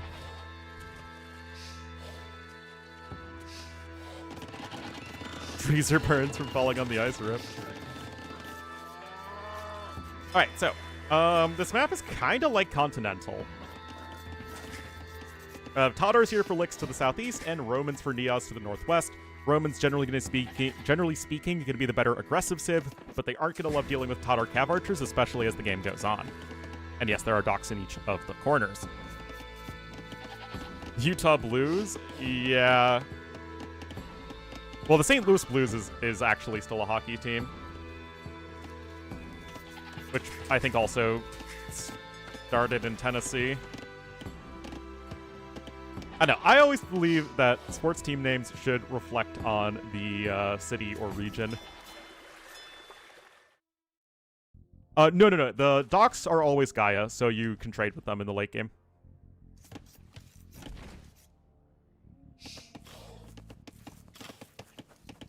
disinfection. Salve. Is that the case? I'm sure it probably doesn't make things worse. With all the Mormons, because it used to be the New Orleans Jazz. And they moved the team to Salt Lake City, and they didn't change the name.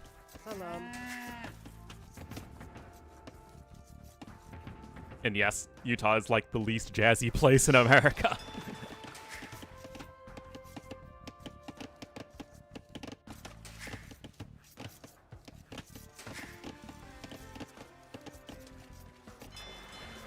Although sometimes you just have dumb team names, like the Houston Texans. Like, what even is that?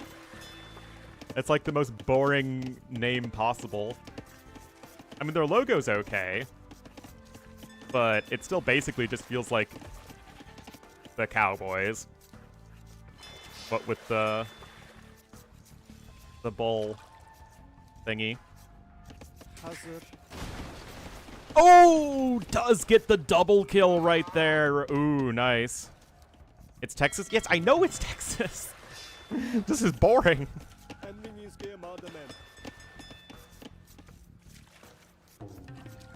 The Minneapolis 4% beer, what? Oh, on the flippity flip, though, the Drush is coming in.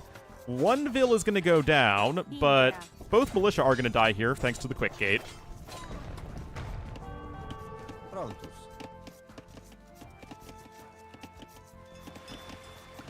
Cows? I don't know what that is.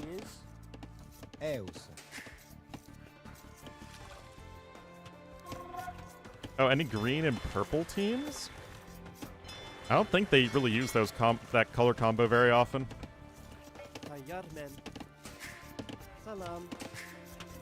There should be like a, you know, a Midwestern city that's like the Gary, Indiana industrial waste.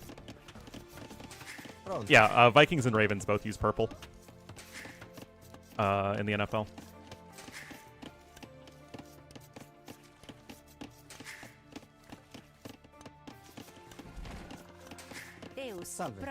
Green is surprisingly not that common.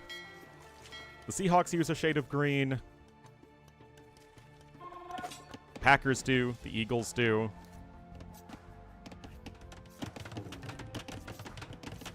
Rust Pelts, yeah. Salve.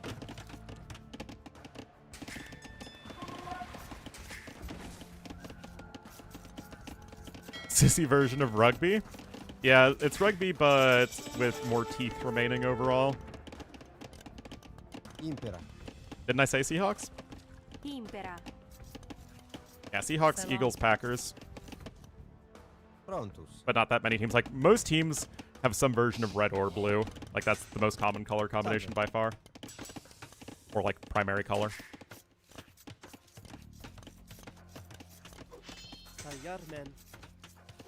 Alright. Men-at-Arms are showing up for Niaz. Both players have 2 villager kills, but the power of Romans shall not be gainsaid. And Niaz is still ahead in that regard.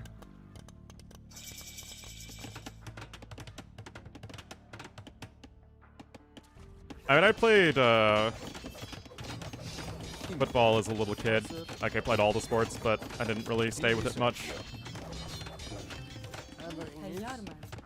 I played basketball through middle school, but that was it. Then I did band. I was in the marching band and the jazz band and the concert band. I was a section leader and everything. Impera. I really didn't like it all that much. Oh, hello there! Hello there, Elix. How may I help you? Oh, actually gonna stonewall in those bills. They're not, saxophone. Prontus. Alto and tenor.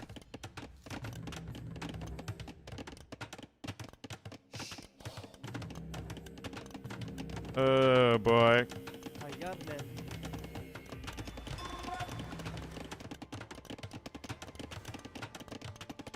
Well, the tower's gonna be in a good spot.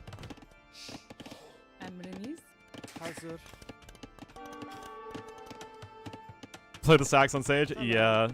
Old Slick Willy was not that good. Salve. In fact, he was quite bad. Impera. But I was too.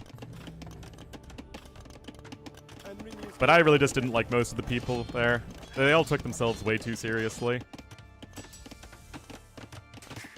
Deus. And if there's something I find very annoying, it's people who take themselves too seriously. Salve. Tibi Sergio. Salve. Ooh.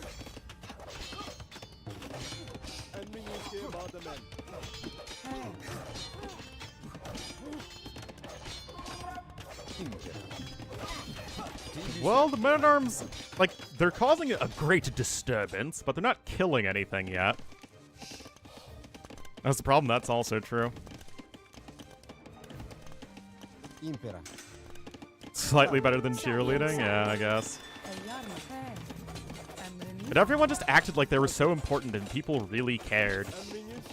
I mean, it's not like people were actually, like, bullied for being in band, because band was so popular at my school that it was, like, the biggest extracurricular by far.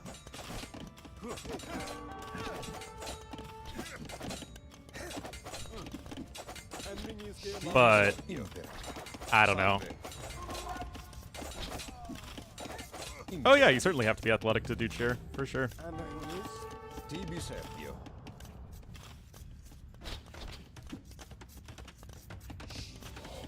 I mean, I played tenor sax and marching band. It was heavy. Salve. Yeah, we competed in competitions and stuff too. Which I thought was kind of dumb, but, you know. Tibi Sergio. Salve. It is what it is.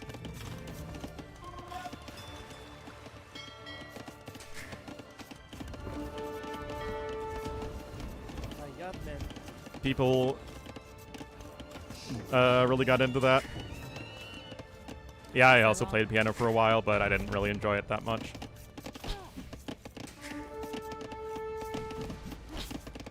Tibi Sergio.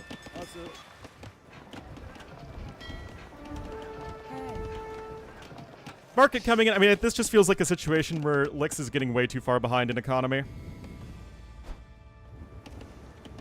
Salve.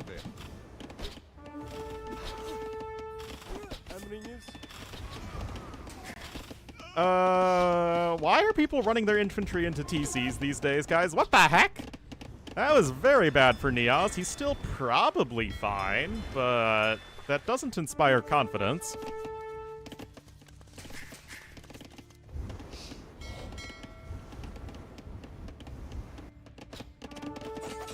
Tibi Sergio. Yeah, I mean, even more fishing ships incoming.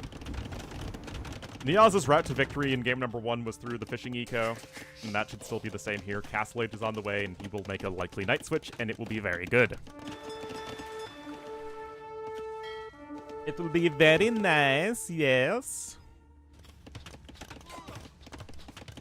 Hazır. All about the fishing eco. 10-1 fishing ships, and this last fishing ship is also on its way down. Lix isn't hitting Castle Age anytime soon, and this is just, you know, one of the many reasons Romans are such a powerful civ, is you just churn out a ridiculous eco lead. They're one of the best snowbally civs in AoE 2, and in general, snowballing is very good in this game.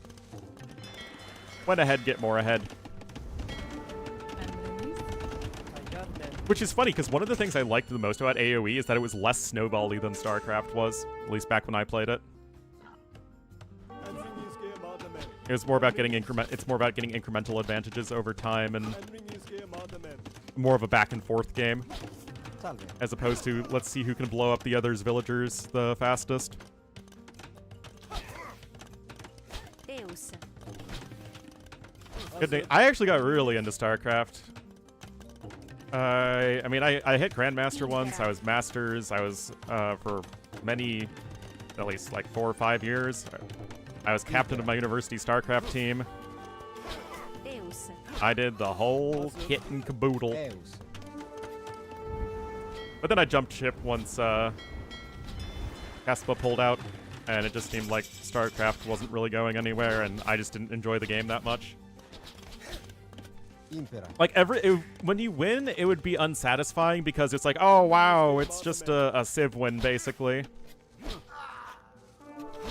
And when you lose, it's like, oh, it was a Civ loss and just based off of the patch, and it's just like, again, it was all about just who could blow up their opponents, eco the fastest. I played Zerg. Impera. Salve. Impera. I played the boomers.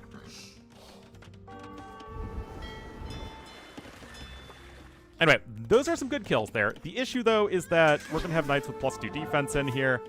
Got War Galley in, and this just doesn't really seem like it's going to be going anywhere for Lix, who is still very much stuck in the feudal age. Never complaining because Protoss is about as gimmicky as it gets. Surprise, Dark Templar! Surprise, Warp Pylon in the back of your base. Surprise, Oracles!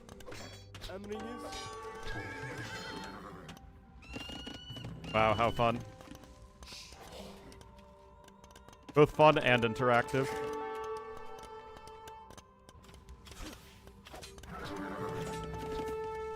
Selam. Still not gonna click up to Castle Age anytime soon as Lix.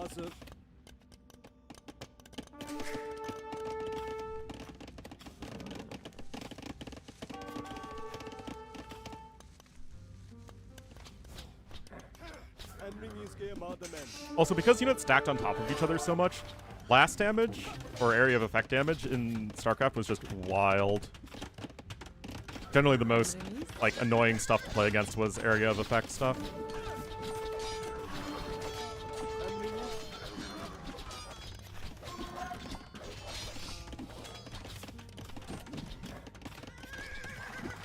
I never really played that many other RTS games. Anyway, GG's there for Niaz. Yeah, Storm was not so fun. 13 text research to 4. Feels bad, man.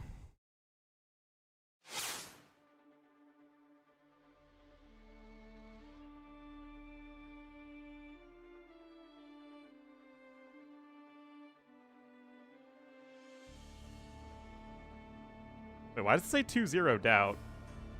Do they have a restart or something? Llammo versus Hope is currently not being casted, so we'll jump into that. They're at 1-1 apparently.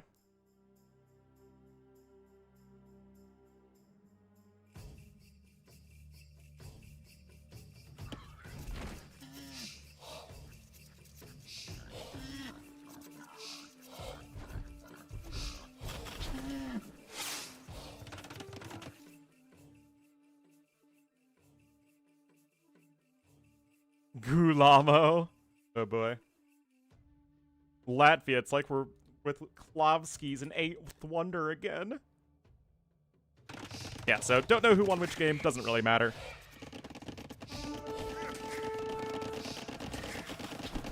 Anyway, Hope gonna be here in the red as the Huns to the west, and to the east in the blue as the Mayans. It will be Llammo, which is pretty funny that we just have this classic AOC Civ matchup on a map that looks a heck of a lot like Baltic. Ish. I mean, the forests are huge, and there's a lot of shallows on the water, but that still should just be all about the galley rush.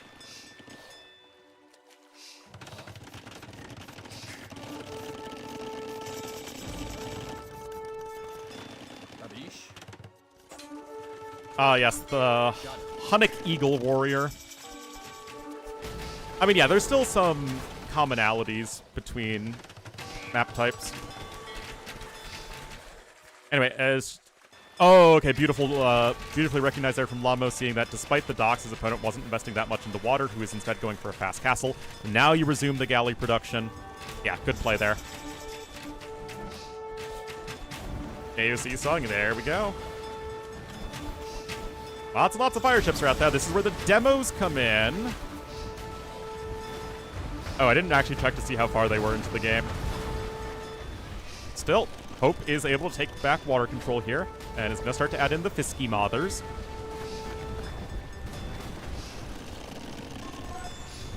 Burn, baby, burn. A disco inferno. Alright, Siege Workshop here on the other side. Monastery, some chicken soup men coming out here as well. Already up to 9 fishing ships is Hope. Huge eco lead. Oh, geez. Forward siege here as well. And Llammo is going to be on a one-way trip to the Shadow Realm. Seems like he just wasn't able to get to Castle Age fast enough. As we have now arrived at real time, but things are looking, like, exceptionally bad for Llammo. Llammo. Is he French?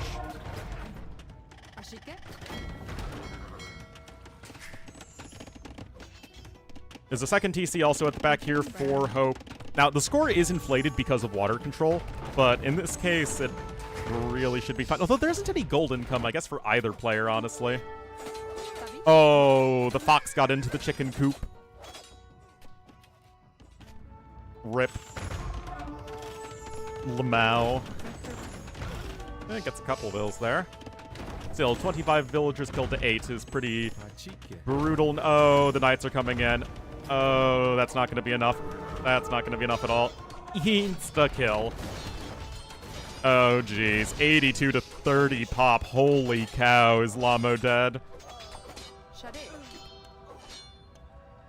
Rip.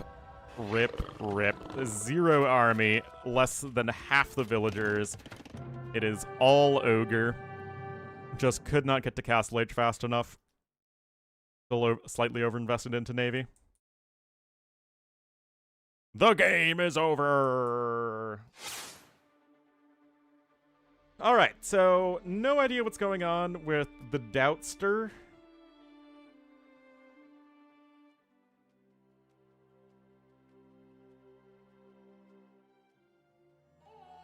I assume DauT's up 0-1 and they just had a restart.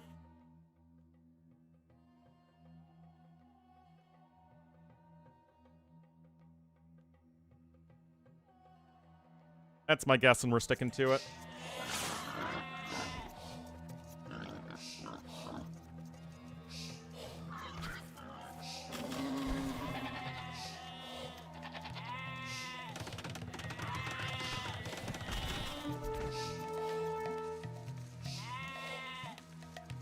Alright, so on a semi-Black Forest-like map here in game number 2, we'll have DauT in the blue as the Georgians to the west, if you could make that out. And to the east in the yellow as the Gurjaras, it will be Nahuel. Looks like they started with a horse. Oh, the Sapper Tunnel from Chronicles. I was like, what the heck is that building? I do need a nap, man. Oh, look at this. Look at this area. The Arctic Wolf. And all these extra resources. Also, what is this snowy terrain? It looks weird. Like, darker, deeper looking snow. Anyway, DBA coming in for DauT. Gonna come in with an archery range.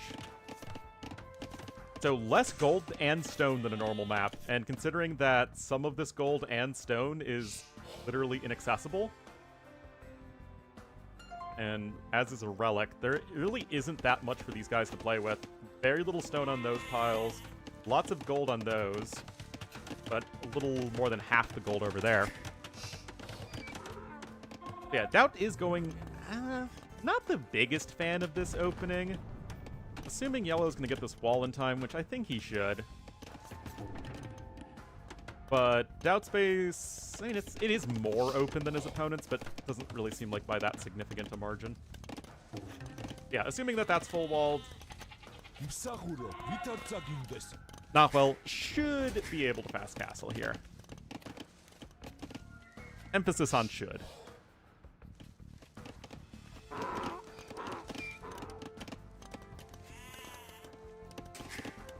You have 6 bills on gold there.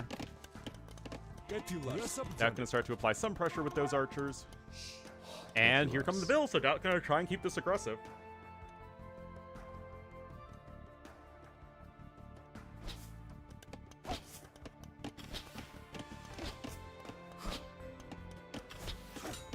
So, Market and Blacksmith should come in here in just a moment.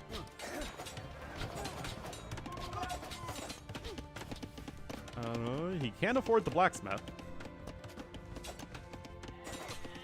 And you'll likely need some amount of stone walls or a tower. Or both.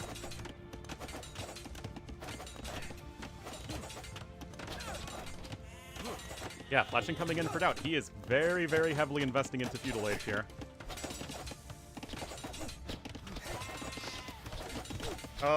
Once that wall goes down, the archers are going to be able to pressure the villagers.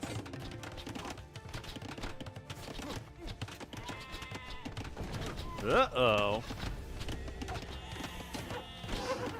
Oh, no! The Vil goes down there. DauT going to punch his way to victory.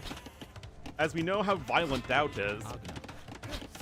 Uh-oh. Yeah, just complete underreaction here from Notwell, unfortunately. Can't even click up the castle edge because the blacksmith's not done. Oh, jeez. Like, this play was supposed to apply pressure to Nahuel, but the fact that it's killing him is just the misplay aspect here from Yellow. Zaps.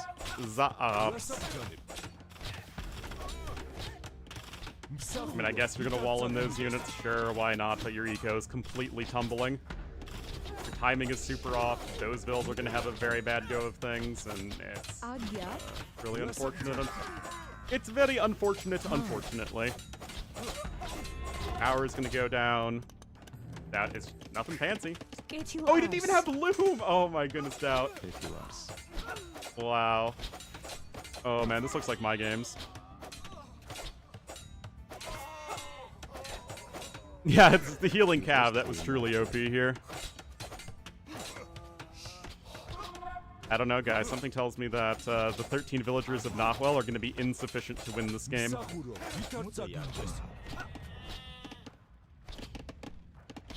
Yep. Again, just huge underreaction. I mean, to be fair, DauT is like basically out of army and he's stuck in Feudal Age. But even so, it's literally 13 Vils. Another tower coming in here from DauT. Oh my goodness, there's still a hole even over there. Oh, wow. That's wild. Oh, talk about a fail game. It happens. You're gonna maybe be able to make one Shrivamsha rider with 0 upgrades.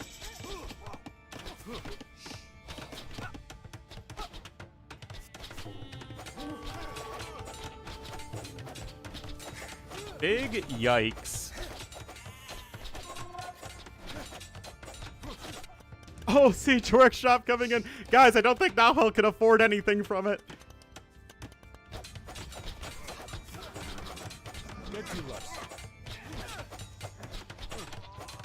I really don't think you can afford anything at this point. He has 7 Vils working. Oh, but it's basically 8 because of the mill. Never mind. ZOMG. Just a few spearmen and all you need. DauT, of course, has scouted this, so he's fine.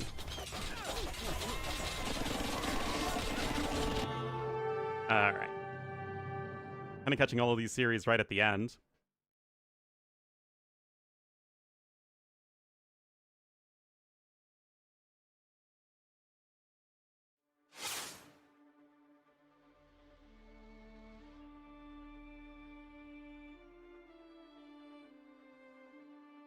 All right.